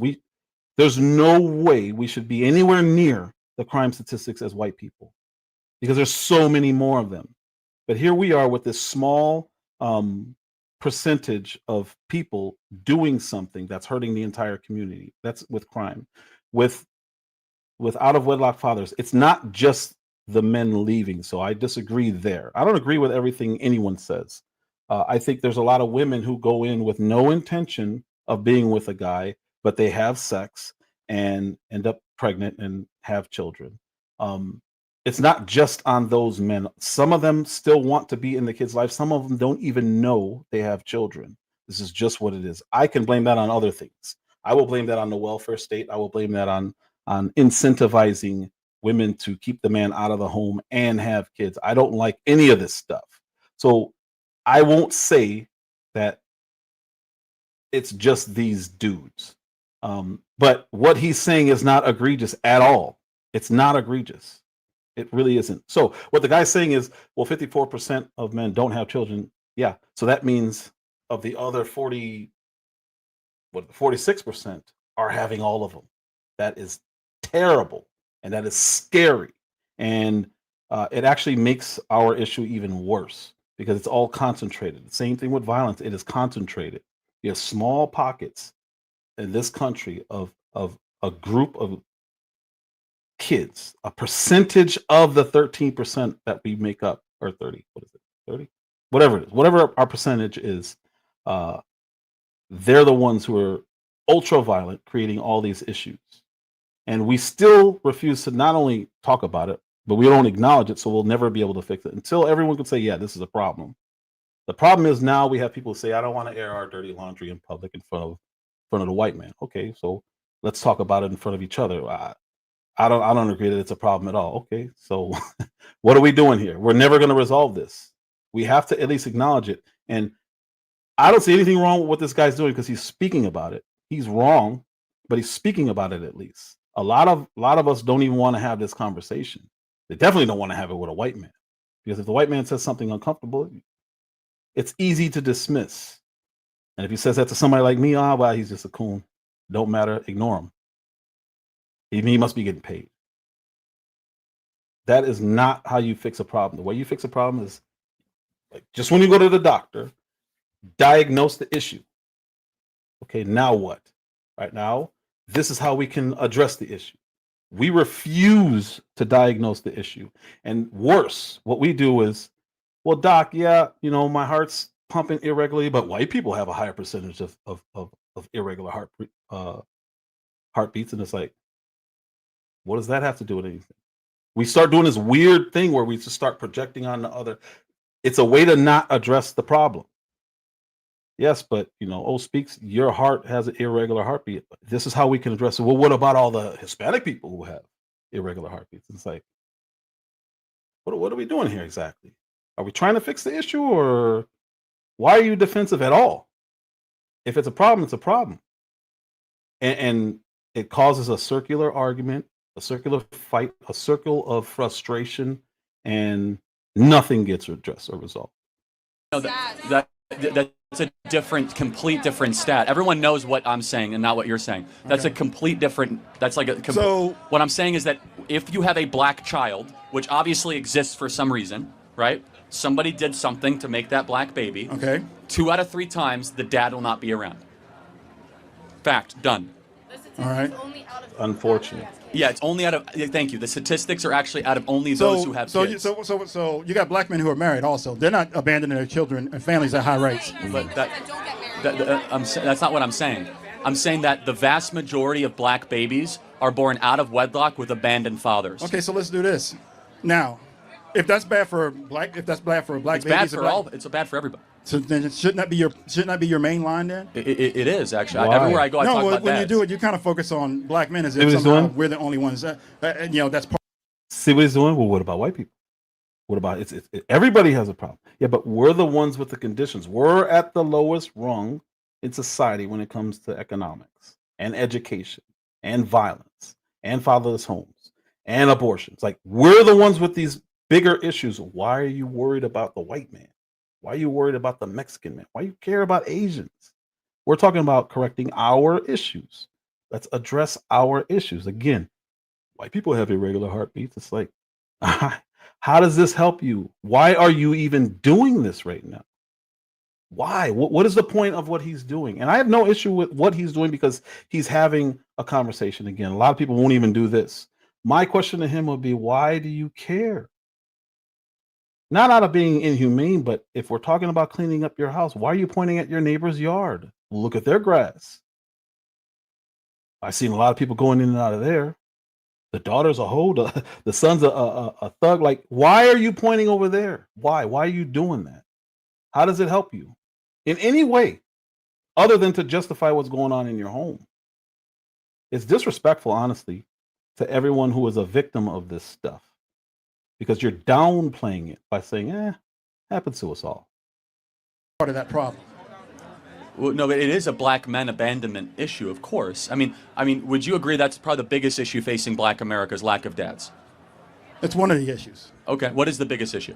I don't know. You know, I haven't kind of thought That's about fine. that. I want you to think about it over the next couple of days. We as conservatives believe because we got a lot of problems. But I'll the breakdown of family, we believe, is the original sin of what's happening. We think that truth transcends color. It's true for white people, black people, Asians, Hispanics. Final thought. Okay, fine. Good question. I mean, good conversation. That's just my thing is when I hear you talk about it, it seems like you're framing it improperly, and then people are here saying that I'm doing it improperly. But you know, I'm a black man in America. I know something about I'm just offering you grace. I'm not saying that your number is wrong. Just saying that it's a statistic that wasn't necessarily relevant to what I was saying. So thank you very much. I appreciate it.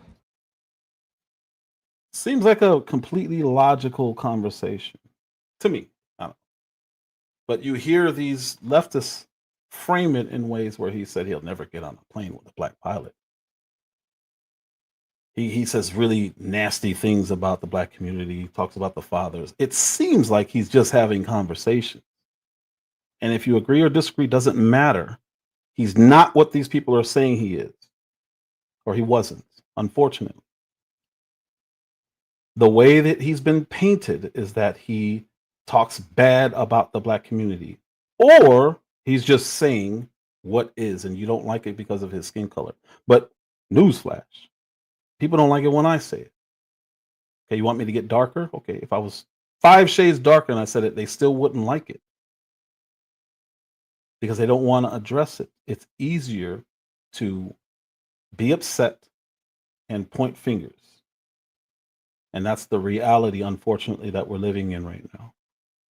And it's sad. It really, really, really, really is sad. It is. And I think I actually think there was, well, in my opinion, I think there was a time for it. There's a lot of people who don't think there was ever a time for this. In my opinion, there was a time for it. I don't know if I was alive back then, I don't know if I would have wanted to go to an all-white school. When they started desegregation, I don't know if I would have wanted to go through that. And it isn't because I'm racist, or it isn't because I'm a coward and scared to do it. I would want to learn, and I'm not sure how pro any of this stuff I would have been. And this goes for work too. I don't know if I would want to go work in an office setting with all white people who hate me. I think when they open the doors for all this stuff, and I don't even know if there's a right way to do that. I can't answer any of that stuff. I just know how I would have felt at the time. I wouldn't want to be in an environment like that. And I mean, there was a conversation about the buses and all that. That's a whole different conversation. But unfortunately, people had to go through that. Unfortunately, people had to be bused into schools that were hostile.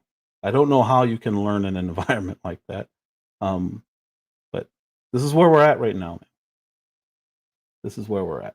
And there are black people, there are the Charleston whites of the world who say way worse stuff and are nasty about it. And they're insulting on purpose just to get a reaction. And those are the ones who get paid for saying outrageous stuff. It's insane. Charleston White is so much worse than anything a white supremacist can say because he's supposed to be advocating for us. Now, obviously, he's a clown, but he's one of those people who will use the N-word nonstop. He will insult people and he will talk down on them. It's no surprise that he was talking about Charlie Kirk because I think he just wants attention. What TP say? He said, for example, I'm not concerned with home invasions because that crime is not relevant. Exactly. And I think that's how everyone should be, honestly. And I think that's how most people on the right are. The problem is you can be seen as insensitive to people who get home invasions. There's always going to be a way for somebody to point the finger at you. What's up, Lou? I've seen you in here. I'm sorry. I didn't salute everyone. NC Lady B1 is in the building. I didn't see everyone who came in, but that's all I have. Does anybody want to come up and discuss any of this part? I'm going to do Martin Luther King on Wednesday. People aren't going to like that one. And I'm not going to smear anyone, but I'm going to show why what Charlie Kirk said about him was not racist. And you can disagree with him, but it was totally founded. And I'm gonna play that video of what he said. Let me do this just in case. If not, we can get out of here. I appreciate everyone who came up here. I never put the link there. Let me see. Let me see if I can. Oh, I can still pin it. That's cool. Ah, so you can drop it from StreamYard. Cool. Link is pinned if anyone wants to come up and say their piece, at least on this portion, because I'm going to do one more, maybe two, because there's a lot of other things that people are saying that he said, but some of them, they're not even worth addressing. If you guys have heard him say, supposedly calling an Asian chink, didn't happen. But you're going to say, well, I saw him say it. Well, he was talking to a guy named Chink. And they won't tell you that. It's so deceptive. It's evil what these people are doing. Well, I saw him calling an Asian person chink, and he was yelling at him. He was hostile. Yeah. He was talking to a guy named Chink Euchre, who was screaming at him, and they were arguing. That's where that came from. But the T's and pluses are putting out compilations, making it look like he's not just racist against black people. We need as many people against this guy as possible, so we can keep it off of the fact that the guy who unalived him, maybe he wasn't trans, but his boyfriend was, or girlfriend or whatever. Them was. That's it. Agree? Disagree? Hit the link. Tell me. Otherwise, forever hold your peace. And you will see me talking about this at least one more time, possibly two. But again, I don't see most of the other ones, the other positions aren't bad enough that I think people would be mad. I think the pilot one was really bad, and I know the MLK one is really bad. I know people don't like those comments, and it makes it look like he's being outright racist. Let's see. Hey, What's going on, how sir? are you? Welcome. How you doing, Yeah, man? so awesome show. Awesome Thank show, you. and brilliant actually. But I gotta ask you a Thank you. question because I know I'm not gonna get booted out of here. I know you're gonna take it seriously, and sometimes I Mhm. joke about it, sometimes I don't, depending on the host. But how do you expect black people to have conversations, like real ones, about what you were just talking about when when someone says to them, "Hey, can you please stop saying the N-word?" You get ridiculed. You get told, "Shut up, white boy." You're told that you're a racist for even requesting that they stop saying that. I mean, Uh, this is how stupid it is. I mean, it's just, it's, It is, and I'll say this: if I were you, I wouldn't worry about it. In no way is it going to reflect on you, and it's an unnecessarily inflammatory conversation to have. Why? How does it impact you? I would ask that first. okay. So I tell this to people all the time, and maybe this will, um, maybe black people understand.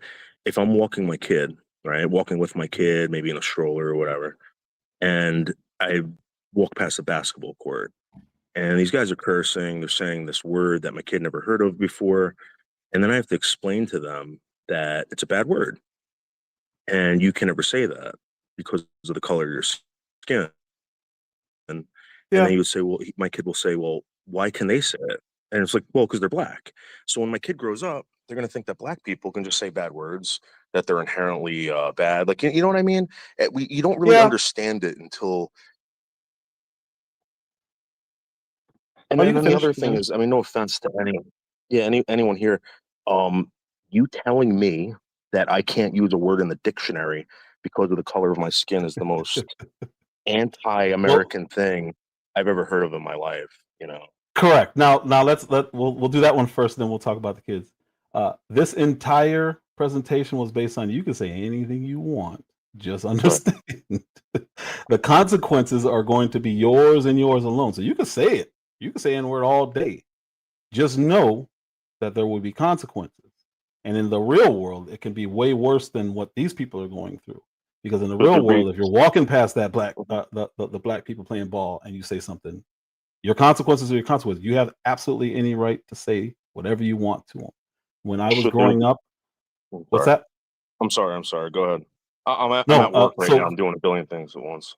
I gotcha, apologize. gotcha. So now going back to the kid thing, my son was watching a video on YouTube. It was supposed to be in the younger side of YouTube, but it was I don't remember who it was, but they said the word shit.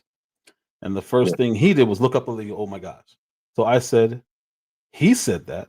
You don't say it. It doesn't matter what his skin color was, because no matter who else can say it if they're an adult, you can't say that. And that's what I told my son. So I don't see why he would grow up saying, well, how come they can say it? Because it would be the same exact same scenario. Okay, son, boy, I better not hear you saying shit, because we're going to have a problem. As long as he knows he can't say it, it doesn't matter who else can say it. He's not going to ask me, well, the Asian guy on YouTube said it. Why can't I say it? He's not going to. Kids don't think like that. They don't look at it like that. They're much, much smarter than adults in a lot of ways. That's one of them. They don't see color the same way. They can be friends with absolutely anyone or anything. My son's one of his best friends right now is a what is it called? A Distortus Rex toy that he has. You know what I mean? They don't see things how we see them. They don't look at it through the same lens. So the exact same way he can't say shit, I would say to your son, just replace the word with the N word. Don't say that. There's no reason to say that. Well, why are they saying it? Because they're adults, and leave it at that. And then by the time he's an adult, he'll know, hey, maybe I shouldn't say this because I just saw my father said it and there was a really bad reaction to it. So that's how I would handle it. Okay, so my other question is then, if we're talking about consequences, should there be consequences for blacks using the N-word No, why? because of the color of their skin or because of the word? I don't know. That's what I'm trying to figure out. Well, so in that can case, can where now would the start consequences come from? from using a word to describe another person that maybe based on the color of skin, it's a racist word? Like, can we start, canceling these people for saying this word? But so who If would someone be the called you an ones Uncle holding the Tom, consequences? if someone called you an Uncle Tom, right, and said Mhm. that you weren't allowed to be in in our club anymore, Mhm. I mean, because that happens, right, to black people. You get Yeah, labeled an Uncle Tom. You're no longer valid. You're no longer I've whatever. had many of those labels. Yeah, it's like I Many think of it's so those labels. stupid. Yeah, I get it It too. is. But yeah, it's dumb. So here's the thing: like, can we start doing this to black people? Can we start canceling them and saying, "Hey, listen, you're calling black people the N word. We need this to stop," and start Who is we? reporting them. So Us, who is like we? me, you, society. Why would you need black people to stop saying something to black people? It's a disparaging word about black people. So was Uncle Tom. So Right. the people who would handle that would be me and the person who called me an Uncle Tom. It wouldn't be a third party saying, "Hey, What about if we they need to work for stop." Coca-Cola though? What about if they work for They work for Coca-Cola? Coda. Then that's something for his boss or her boss to bring up. It's not. I don't. That's not a societal thing. I guess is what I'm trying to say. Would That's you be okay a with it? direct Like, if consequence. would you be okay with it if they got fired for saying that word? I would. I don't care. I mean, there are words that you shouldn't say, even about people that I don't agree with. So if somebody talked about the alphabet community, and they got fired, I'd say you probably shouldn't have said that. But I'm not Okay. going to advocate for it because it's none of my business. To be honest with you, It's, I'm not that. Which is why I was asking you earlier, who's going to hold the people accountable? I'm so not that. So why would I jump in that? it's always society and what we're seeing now, right? Like you said Yeah. before about the woman that was a nursing student, etc.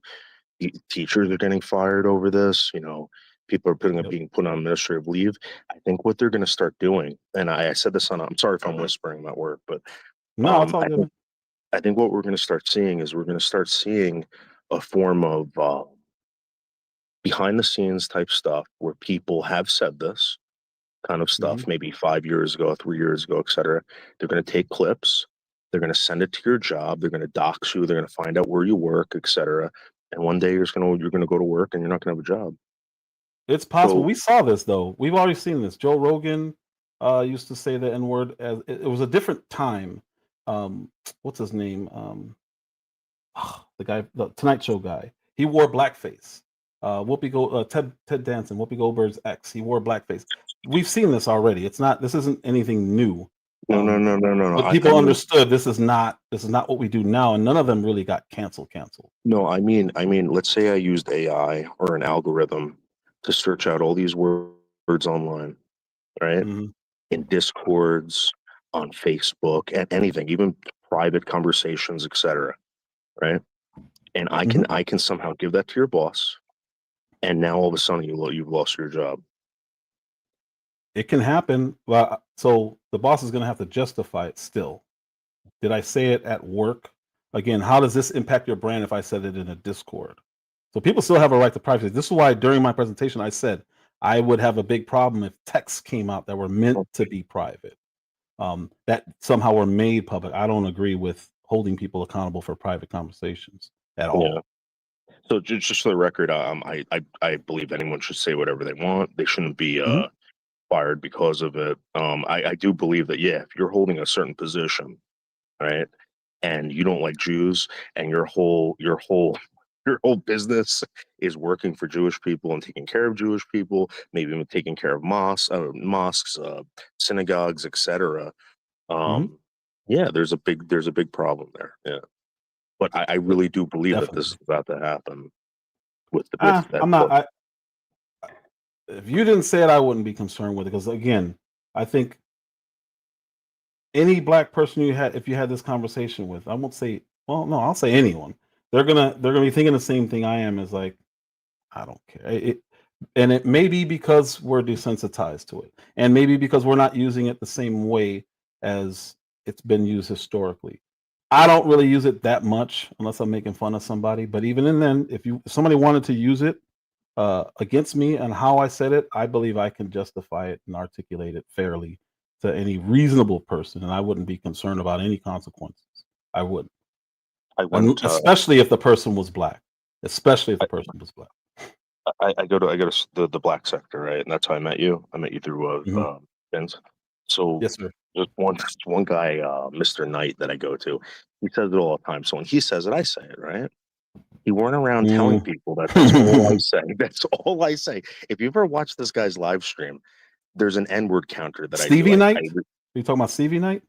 The guy with the really nice voice. He's kind of heavy set black dude. Oh no, I don't know who that is.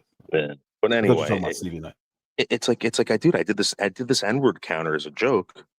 I had to stop counting because it was over 200 times. But does he have an audience? He does, yeah. Then they're okay with it. So the repercussions aren't going to come from his audience. Now, if he started losing subs and stuff like that, then he would know. He'd have to still narrow it down to what he's doing exactly that's wrong, but he would have to know that that's the issue, and then he's going to have to self-correct. But he's not going to get public backlash for that. I'm just letting you know. But he doesn't even. What she says, context matters. Yeah, he doesn't even get it from YouTube TOS. So my question is, if I was to do it, right, and TOS would pick up on it, and I lose my channel because it's happened before, right? I say the N-word, and they nail you for hate speech. It's like, wait, what about this guy that says it over 500 times on his live stream? Oh, because he's black. I say this. I say this. And I've been saying this for a very, very, very long time. I can call my brother any name I want. I call him an idiot. I call him, I don't want to say that one out. The RETARD word. I can call him anything. Yeah. But if the person across the street says it, we have a problem, and we're probably going to be fighting. That's just what this is. But if you're on the right, that's my point. YouTube doesn't know. What's that? YouTube doesn't know that. Google doesn't know that. Yeah, but they're there to protect people from what they would call hate speech, right? If you don't hate people, you wouldn't call them certain names. If you do, you would call them certain names. This can go to the alphabet community. This can go to Asians. This can go to Jewish people. This can go to anything. There are certain words that they will take as offense more if it's coming from somebody else. That's just the reality of it. There's no That's just No, life. Man. That's just what. I understand. I'm just saying, like, do you think there's something wrong with that, or do you think that we should No. somehow? No. And here's why. One of the things that I hate about the left is this. They pretend to care more about me than I care about me, and they'll try to quote unquote protect me. And what it ends up being is, hey, I'm superior to you. Let me tell you how to behave. Yeah, they love you. And then I look at it as like, nah, I completely reject it. On the right, I completely reject that. The N-word thing is one of those things. I don't need somebody who is not part of my family telling me how to impact my family. Whether it's right or wrong, you could be 100% right. And I'm not a big fan of the word, right? But I'm not going to receive it from you. It's just not going to happen. So it would have to be Dr. Thomas Sowell or my father or my uncle telling me. Then I'd say, okay, all right, maybe I shouldn't say it. But I'll still only refrain around them. It's just like kids. They're not going to curse around you. They're still going to curse at school. Do you have any? They're going to have to deal with those repercussions. What's that? Do you have any white friends that you accept being able to use that word? No. I don't really have that many black friends who say that, but they do. Again, it's an internal thing. As soon as I step out the house, if somebody else calls me a name that my brother calls me every day, all day, we're going to fight. That's it. I wouldn't, if I were you, this is not a fight to pick, because it's not, you're not going to get anywhere. You're not going to get anywhere with it. And it's not going to hurt you in any way. Do you think it needs to change though? Like, do you think that it's something that? No. Do most black people think that? Yes. Otherwise, we would have changed it already. Yeah. There's not. I mean, if you watch Hispanic people, they call themselves derogatory names. It's just something that people do. It just is. But if somebody else calls them that, they're gonna have a problem. Yeah. So okay, so I wouldn't pick this fight. There's nothing at the end of this tunnel fight. I wouldn't even focus on this, man. But so for the record, just so I can go over this on my channel, black people will never stop using the N-word, right? Due to the fact that they feel like it's a term of endearment, and they want to restrict certain people from using it based on what? It's not a want. It's just what is. Again, the family analogy is the only one I can give, because then what are they? It's one that anyone can relate to. And they're restricting people based on what? We're not restricting anybody. Like I said, you say anything you want, but there can be repercussions for what you say. So there would be repercussions for what reason? The intent behind the language, the intent behind the conversation. Where is this coming from? Like right now, we haven't had any issues because we're having this conversation. We're talking about that thing. There's no context in which you would say it right now after we just had this conversation, because I said it wouldn't. There's no point to doing it. It's one of those things that, again, I wouldn't fight for. I would never advocate to Asian communities on why they should get along, because there's a lot of, even in the Hispanic world, Puerto Ricans, Cubans, Mexicans, they don't like being called. They don't like being mixed up with the other ones. I would never go to them and say, hey guys, relax. These people don't have any ill intent. I wouldn't do that, because it's not my fight to pick. And I have nothing to gain or lose from it. It has nothing to do with me. That's why I would stay out of that whole realm, because there's no benefit in it. Who do you respect when they say it? What do you mean? Do you respect anyone when they say it? That word? I don't understand. So when you mean like if my brother said it, or my father? Like, what do you mean? Yeah, or just some black guy down the street. No, we don't think about it like that. I don't think about it like that. Yeah, I don't think about it like that. Yeah, here's another example. G will just put up. Women call each other bees and hoes, but does that mean they're inviting me to do it? It's going to be a problem, especially if somebody else that they know is around. It's going to be even a bigger problem. There's no reason to invite that. I guess that's the best way that I can put it. So you're talking about people taking initiatives, right? And how Mhm. what the intent is and how people perceive it. How do you think Mhm. white people perceive it? Do you care? I don't care because I don't think they should perceive it anyway. It has nothing to do with them.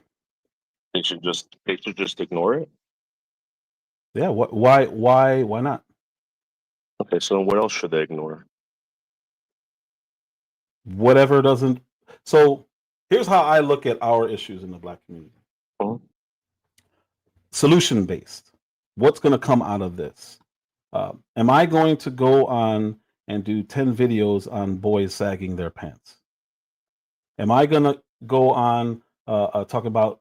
Now I may talk about it. Kids wearing pants too tight, hairdos, music, all of these things. What is the end result of that? These are conversations about their opinions, what they're going to do. It doesn't impact me or society in any way, shape, or form. So I don't touch those topics. They don't mean anything to me. That's it. Same thing with music. There's music I really don't. And I may talk about music, but in a different way. But I don't like rock music. I'm not going to convince anybody that it's bad for them. Same thing with a lot of gangster rap in the 90s. I liked a lot of it. I'm not out here to advocate to anybody on what they should or should not um, listen to or partake. They can do whatever they want as long as they understand the consequences.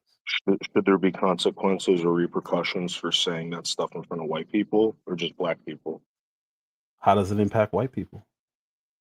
Well, maybe white people, for instance, guy got shot over it, killed over basically, Did- you know, being misunderstood as a racist. You know what I I mean? shouldn't have said it. I mean, I don't know. I don't know what answer you're looking for here because everyone knows what it is. So trying to say something just to, I don't know what he thought was going to happen. I don't. I don't know what he thought was going to happen. When did I he just think it was I just okay? think that like when I talk to like black people about this, they tell white people, yeah, it's none of your business. Just don't worry about it. You know, whatever it doesn't bother you. But what if it does? Like, should black Then people have it's some sort of responsibility as far as saying it in white culture? What if white mm, people do have a problem with it? Should just say, oh fuck it, you know, I don't care what these white people think. so And this then goes back to when the liberal thing I was talking about. This is a leftist mindset where they're offended for other people, and I just don't agree. I don't subscribe to that at all. so you I think that just white don't. people just aren't offended by the word? No, there's no reason for them to be. Okay. It's not being. Well, It doesn't pertain to them in any way, shape, or form unless they engage in it. That's where just it becomes an it issue. just depends on who says it and the color of their skin. I mean, again, anyone can say it. Right. And what I'm Just you, saying you, to you can't be you can't be surprised by the consequences if there are consequences. Context matters. If you're if somebody's genuinely rapping a song and they're saying the actual lyrics, um, I can see an argument to say, "Hey, man, I was just doing this." But other than that, I really don't know. Are you quoting somebody? Other than that, I don't know what context, any other context that can come up. Yeah, gee, well, of course. I just don't. Yeah. I just think that there's going to be a backlash about this, and I Mhm. don't think black people are prepared for it. And I think they're We're going to be. prepared. Because there has to be a motive behind doing it. Mhm. And that's what the issue is going to be. It's not going to be somebody saying a word. It's going to be, okay, why are they saying it? Or is it a hard ER? Is it an A? Who do they even know the person they're saying to? Okay, so does it matter? No, no, it Yeah, doesn't. I Not to just think me. that. Yeah, I just But think what's going to that. happen again? The the the the reactions and repercussions are going to be on the person saying it because Mhm. everyone knows what it is. How do you think the black community is going to take it when they're being told they can't say that anymore in public? I mean, No, is it's it not. going to be another like How do you enforce that?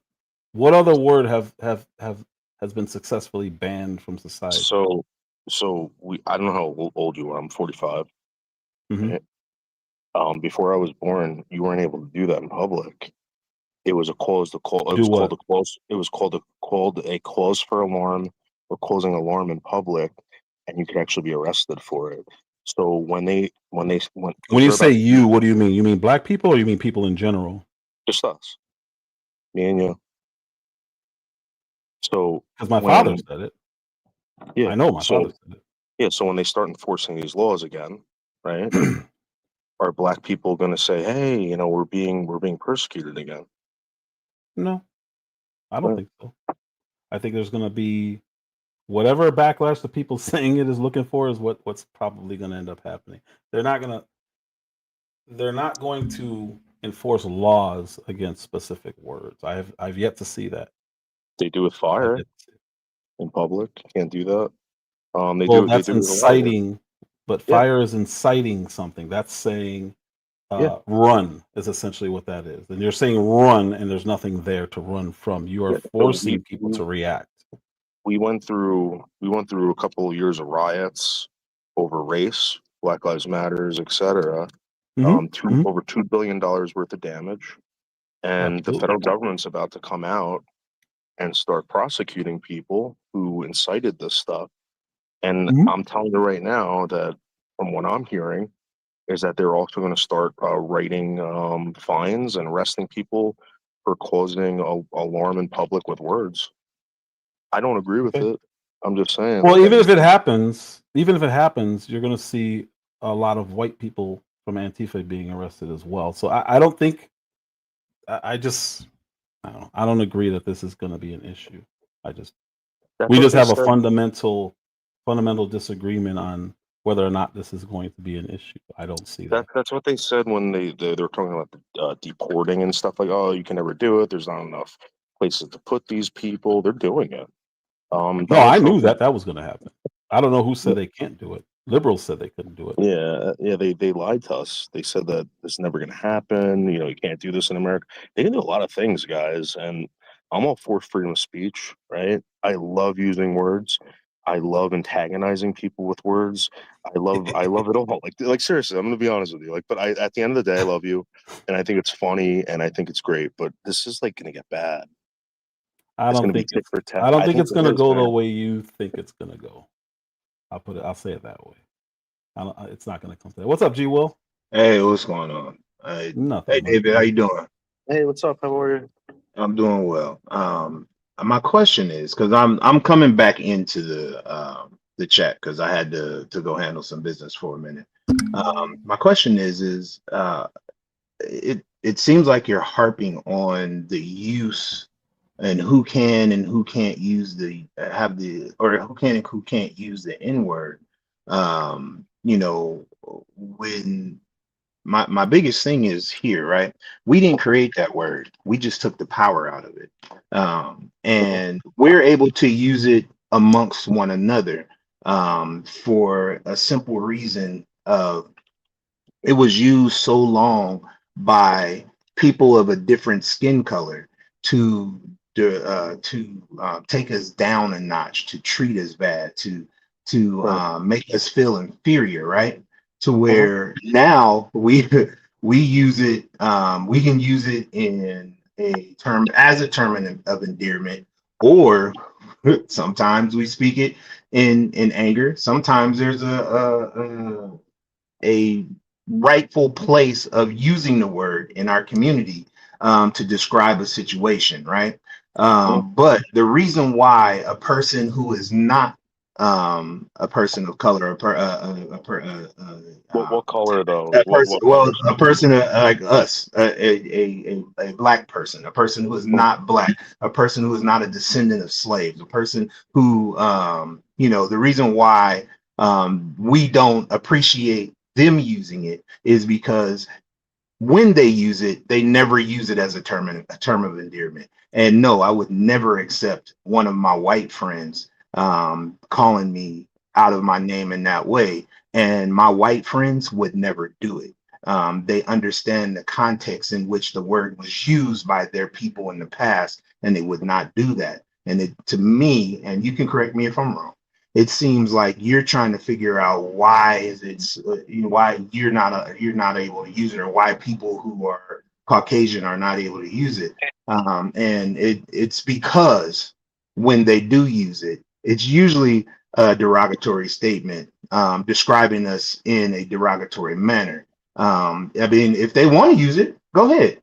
But just like we were explaining earlier, when we were talking about Charlie Kirk's ability to speak about things and people being able to say things that were losing their jobs, go ahead and say what you want. We're in a free country. You can say what you want, but there are consequences to what you say. And come into my circle of friends, and even my white friends, come into my circle of friends, and you say that word around me, towards me, you're gonna have a bad day, because you're not using it in in a loving manner. You're not using it in a way that we use it towards each other. And just because of the past, I'm just gonna say, just because of the past, and how that word was used towards us from our owners in the past, you can't use it. You can't ever have that word back. You can't ever have that word back. So you're saying the word means something completely different now, and depending on what color your skin is, you treat your friends differently. Depending on who uses it, yeah, it means something completely different. And depending on my friends, I don't have to treat my friends differently, because my friends. So you said you did because that's color of their skin. No, what I'm saying is I told you my friends would never use the word. Period. Your black friends wouldn't? No. My white friends wouldn't. My black friends fine. So you treat your black friends differently than your white friends? No, I don't. They all get the same love. They all get the same love, appreciation. They all get the same meat. There's a level of respect that you have to have when you're around me. My barber in his cousin's barbershop. His cousin doesn't mind people in the barbershop using the N-word. My barber does. So when people walk in there, people that would normally, and black people, so people that would normally walk into that barbershop and be outside the barbershop, and they say the word over and over and over again, every other word comes out their mouth is the N-word, right? When they walk into that barbershop, because they know that my barber does not appreciate the word, this is a black man, okay? They refrain from using it. So it's about respect, right? And you wanting to use it is not about respect. It's just you wanting to be included, and you can't be included in this club. And let me add this. Hold on one second. Let me add this to it. Let me add this to what he's saying. If it's anything that's being used to provoke a response, is more likely to have a negative reaction to it. Right. So you only have a negative reaction based on someone's skin color versus, just the word itself, right? I mean, that's what it's coming down to. If that's how you want to receive it, yes. Right. So what if I went around saying to black people, don't say that word? Again, you don't have a right to say that. That's only a means to provoke a response. You're only saying that to provoke a response. Yeah, I don't want you saying it. But that's not gonna. You can't tell people what they cannot say. That's why. That's the whole point of this whole live. The whole point of this whole live. You can say anything you want. Just understand that there can be repercussions. Can I say this? Can I say this, David? If I come to your home, David, if I come to your home, right? If I come to your home, say if you invite me, and some other people, right, to your home, and in your home, you don't want that word to be used in your home. I'm gonna respect that because that's your home, right? Outside of your home, I don't care. Outside of your home, I'm gonna say what I want to say, how I want to say it to the people I want to say it to, right? So even then, outside your home, the consequences of the words that come out of my mouth, I still have to deal with. So if you're being told, right? If you're being told, hey, this group of people does not want you, whoever you are, to say this word because of this, and if you do, this would possibly happen. Why would you harp on wanting to say the word? Why is it that important? That's my biggest question. Why is it that important? Because there's a big difference between right and wrong. And what I'm trying to tell you is that if you came to my house and I only allowed a certain type of people to say certain words or even speak in my house because of the color of their skin, that would be wrong. If I went into public and I heard you say it over a white guy and I started attacking you physically or verbally or whatever it is, there's repercussions based on the color of your skin. That's wrong.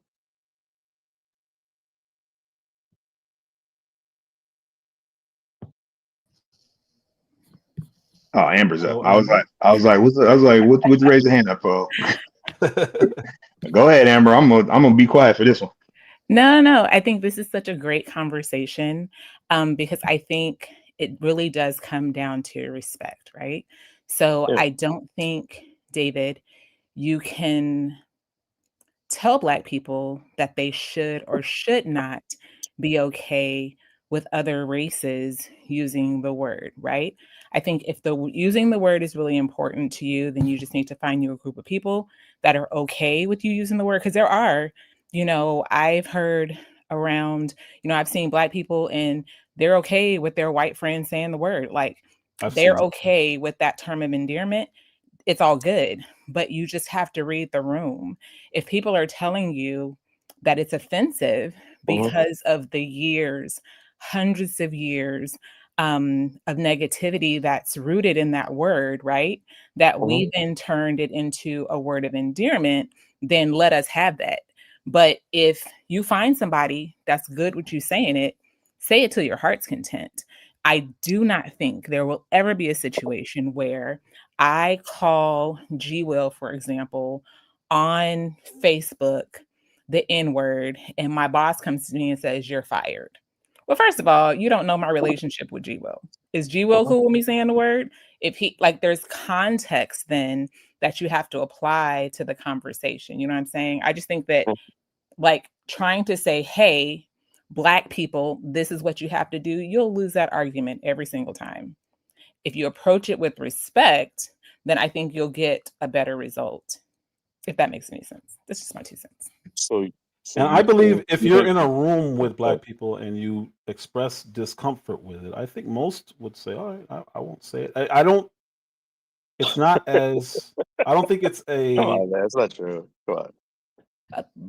No, I'm telling you, I would refrain from using it. No, I just believe if I you. I believe you. respected you. That's why I'm up here. I believe that you're truthful and I believe you're a respectful guy and all this stuff. That's why I like Vince. That's why I like you. And but what I'm saying is that hasn't been the experience. But that shouldn't be a David, mission to say one word. Like I are wouldn't.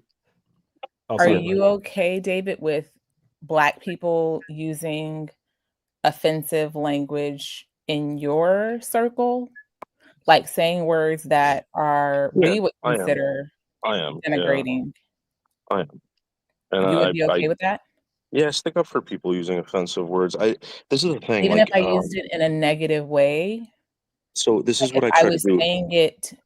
If I was saying it to be offensive, hmm you'd be fine with that.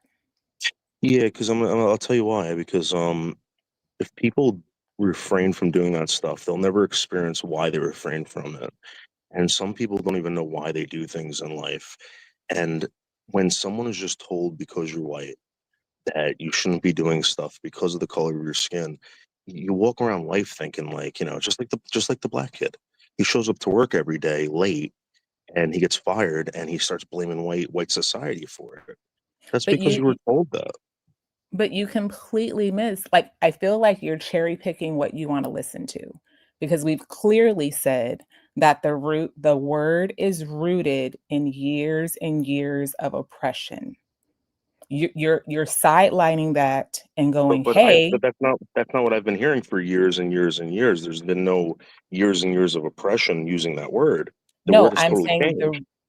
the reason that there is an issue with other races using it is because the historical context of the word. Now,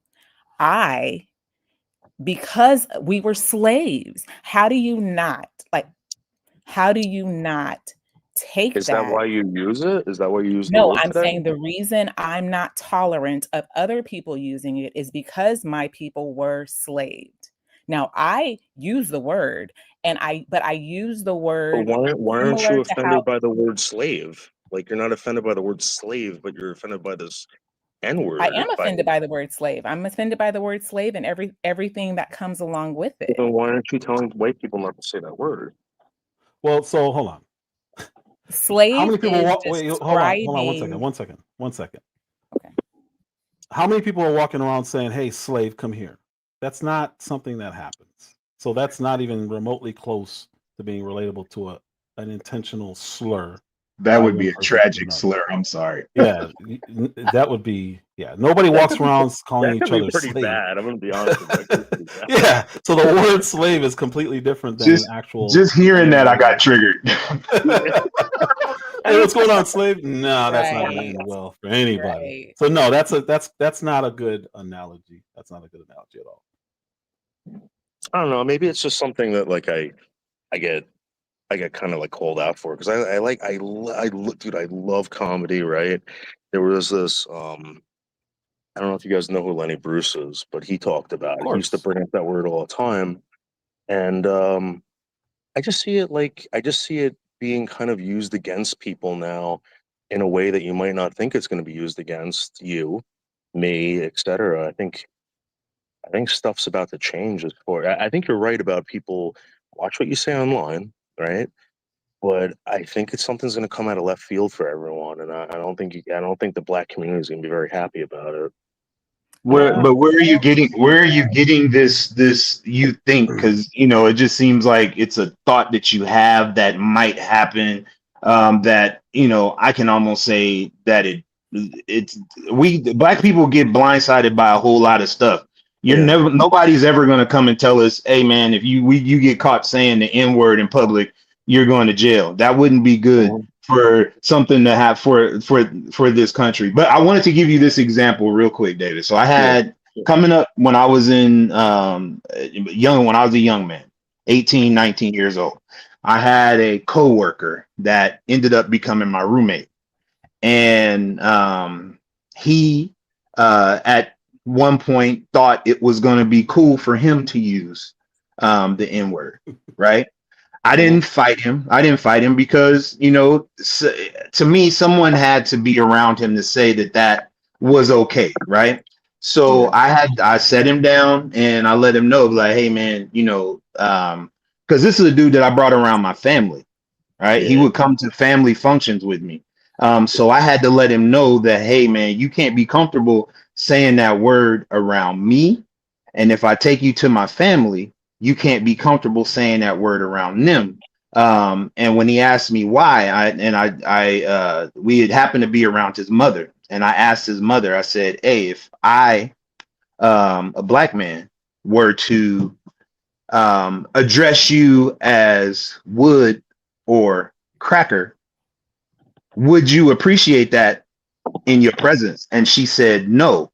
I was like, but if someone of your race said it, would it be as impactful? She said, no. So out of respect, right? Because they're both, hold on. Both words were made in a derogatory sense towards that group of people, right? So out of respect, he shouldn't say it to me. He shouldn't say the N word to me. I shouldn't say those things to him out of respect, right? When black people are saying that to each other, it's not out of disrespect, unless it is out of disrespect. Because sometimes it's an argument. Sometimes it's like what Bernie Mac said. The word MF could be used as a person, place, or thing, right? Same principle in our community with that word. So the biggest thing I want. The biggest thing I want you to understand is nobody's going to ever come to us and tell us that we can't say it. They're not going to. And I mean, you might think that it's going to happen. That's not going to happen. That'd be crazy. And that's not a sword nobody wants to die on, bro. That's really not a sword nobody wants to die on. I don't know. But you are right. Sometimes we, like, for instance, like if I go to church, right? I can say whatever I want, but I'm not going to bring certain things up in church, or I'm not going to rip a humongous fart at the dinner table. You know, what I mean? Like we don't do that, right? Like that's like inappropriate. Everyone knows that. But I'm talking about in society and in public, there's going to be some changes, and I'm telling you, from what I've been seeing and what I've been hearing online, and what people are being persecuted for, it is coming down to this. All right, they're going to start enforcing in public this cause for alarm. And if you say certain words, they're going to detain you and arrest you. They're already doing it at these We're college seeing that in campuses. Europe, actually. Yeah. And they're doing it in these college campuses. If you say anything against Jewish people, they're going to kick you out of these colleges. You might even get deported, etc. Listen, I'm not for it. I'm not. For the record, I I'm don't not even for it. disagree with what you're saying, but what I'm saying is it comes from your intent in the use of word, and it's always going to come from your intent of the use of word. And if you know that the word has negative connotations, I don't know why you would be insistent on using it, because that's going to result in a confrontation. But I think Yes, you're and missing. that's what they're going to say. Close for alarm. But you're missing. That's okay. Your whole argument from what you just mentioned was when you're saying things against, right? When we are saying the word, we're not saying something against someone else.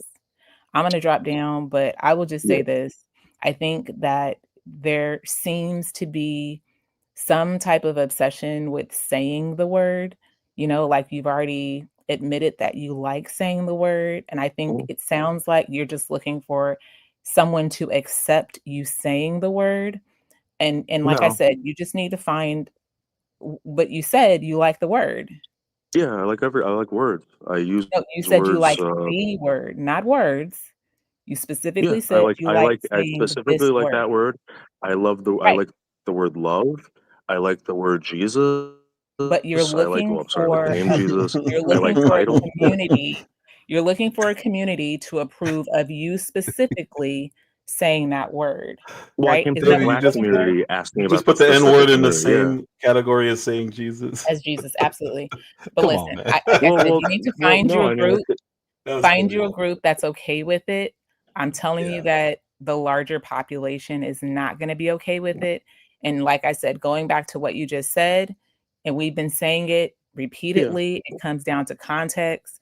Yes, if I'm saying something negative against another race, then yeah, they're going to hold me responsible for saying that against another race or group of people. That's not what's going on in the Black community. And because you're not a part of the Black community, however you want to slice it or dice it, I'm not a part of the white community, So right?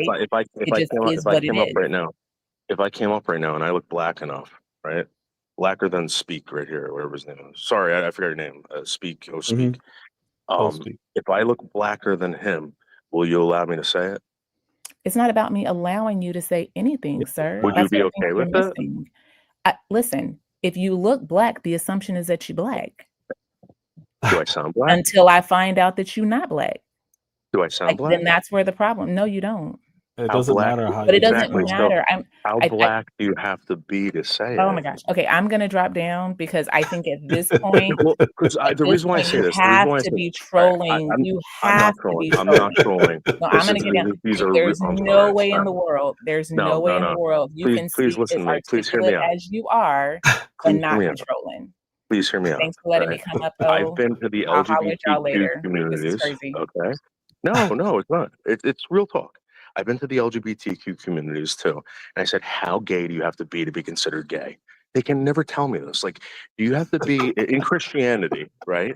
In Christianity speaks. Listen to me, man. I'm being serious. Because this is the mind fuck. You're not being serious. You're breaking up. I swear to God. No, you broke up on the last part. I didn't hear what you said. Yeah. This is the mind fuck that it causes with everyone. Because unless you're accepted and people can authenticate you, and as a Christian, right, if you have homosexual tendencies or thoughts, right, and you act on them, are you a homosexual? Why does that matter if you're not homosexual? Right. So the only reason that would matter is if you were homosexual and you did some things that could lead other people to think you're homosexual. Otherwise, I don't understand I why don't you would know about care. that because I think there are people that have homosexual thoughts and tendencies and they suppress them, and they're still homosexuals, but they can be Christians too. You don't have to be. Come on, this is real. No, it's not. Here's why I know it's not. Because unless you're gay, why would you care how homosexual people feel about somebody who has gay thoughts? Because here's the thing, I think that a lot of people out there pretend. A lot of people pretend like they're homosexuals. I think that this kid out in Utah was so dude, listen to me. Remember when all those kids were shooting up those high schools and they were calling them Yes. incels? I think the incels Mhm. have now become like trans. They become homosexual. They become because they can't get women, so they fall back on these like guys. They have sexual attractions to men now. And no, you don't No, buy that? no. I think there are Really? fads that happen where people pretend, but either you are or you aren't. Um, a Well, straight guy's not just gonna well, act or become something he's not. It do doesn't you believe that happen. do you believe there's gay people that refrain from homosexual behavior, Yes, absolutely. Because it's a but they're behavior. still homosexual? Yeah, Absolutely. but they're still Yeah. homosexuals, right? Right. Yeah, That's of what I'm trying to course. get at. So you don't have to do a homosexual act to be homosexual. That's my point. The homosexuality is the attraction. It's not Mhm. the act of. Right. So you can So have whatever you can have whatever. Uh, it's like somebody, and this goes for any sin. You can be an mhm. alcoholic and stop drinking and never drink again. And there's a reason why they will always refer to themselves as an alcoholic. They won't say that they're no longer an alcoholic. They had their urges, they had them fulfilled, and you can choose what you want to do. It's not a derogatory thing. It's an act. It's what you do. So That's if I how I told see you it. you were if I told you were handsome, would you think that was gay? Would you think like, oh my god, this Yes. guy might really? You're a No, handsome guy with straight teeth. what I would think is that you're trolling, trying to get a reaction. And Well, that's all I would think. it's YouTube, right? So we're trying to get content. We're trying to get people talking. Maybe coming up here and saying, hey, you know what? That's not the case. But it's the same thing. I believe the same thing applies to the N word. The reason why you're focused on it is because you want to be able to troll people in a way, and that's all. I don't think there's any more to it. I don't have a problem with what you're doing, but it's to me, it's pretty clear that that's what you're trying to do, and I have no issue with it. Man. Do what you do, man. It's funny to me.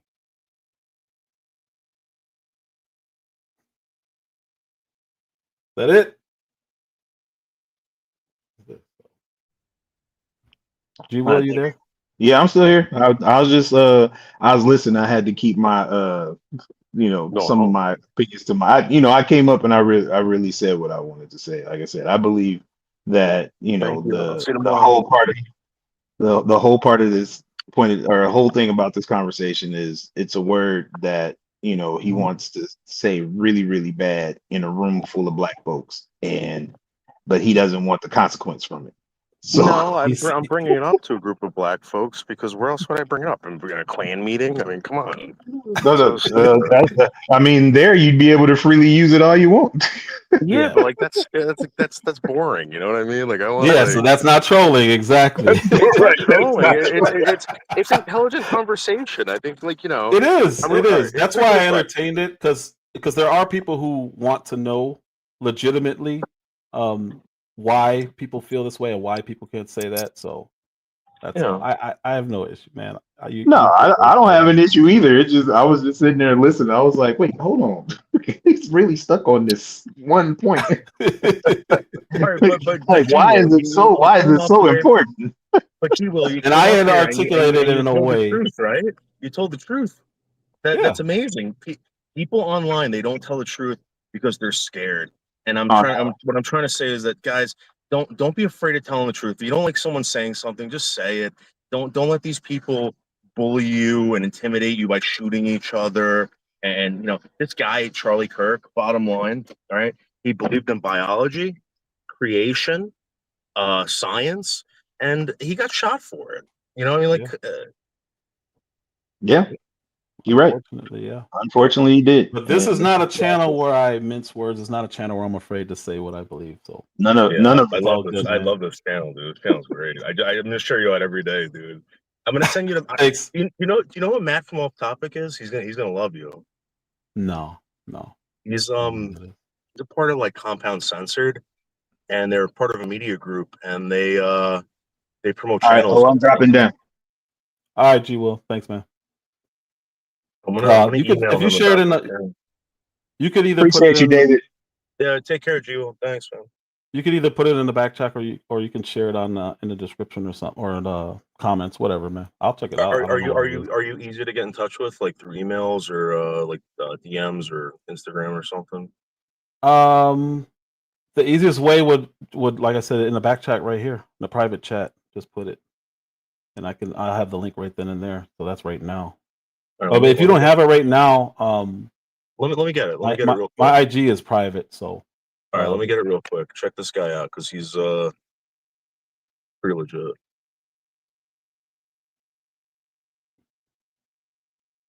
I saw people were going crazy. I was trying not to laugh. I'm like, okay. Let me put this here. I got a window open so I can paste it so it'll be in my history once you share it.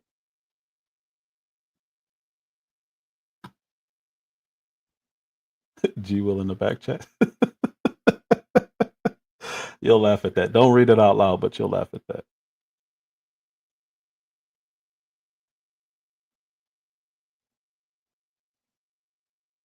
Put it back.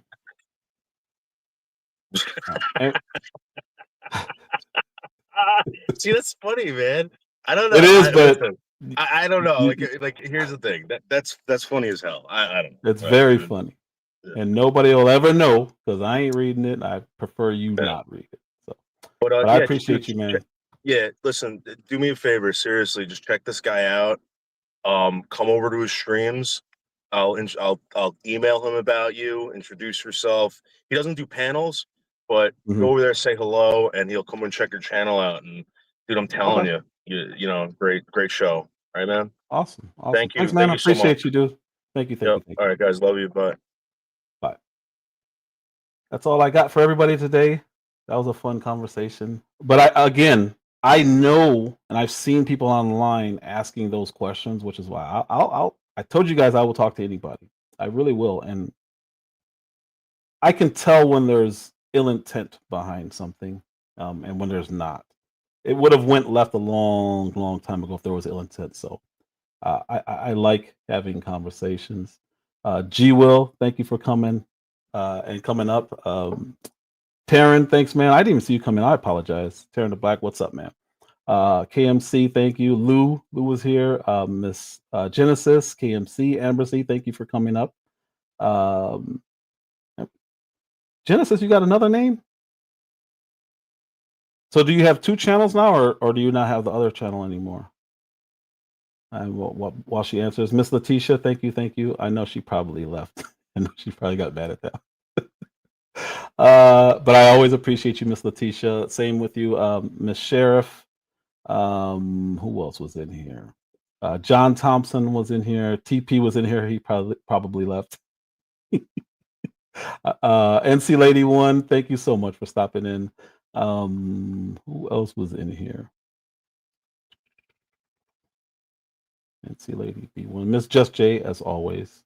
Miss Just J and Miss Phoenix Rising and Miss Amber C were I made them all mods at the same time. So they've been here since the beginning. Like almost day one, if not day one. I will always appreciate you three. You guys are amazing.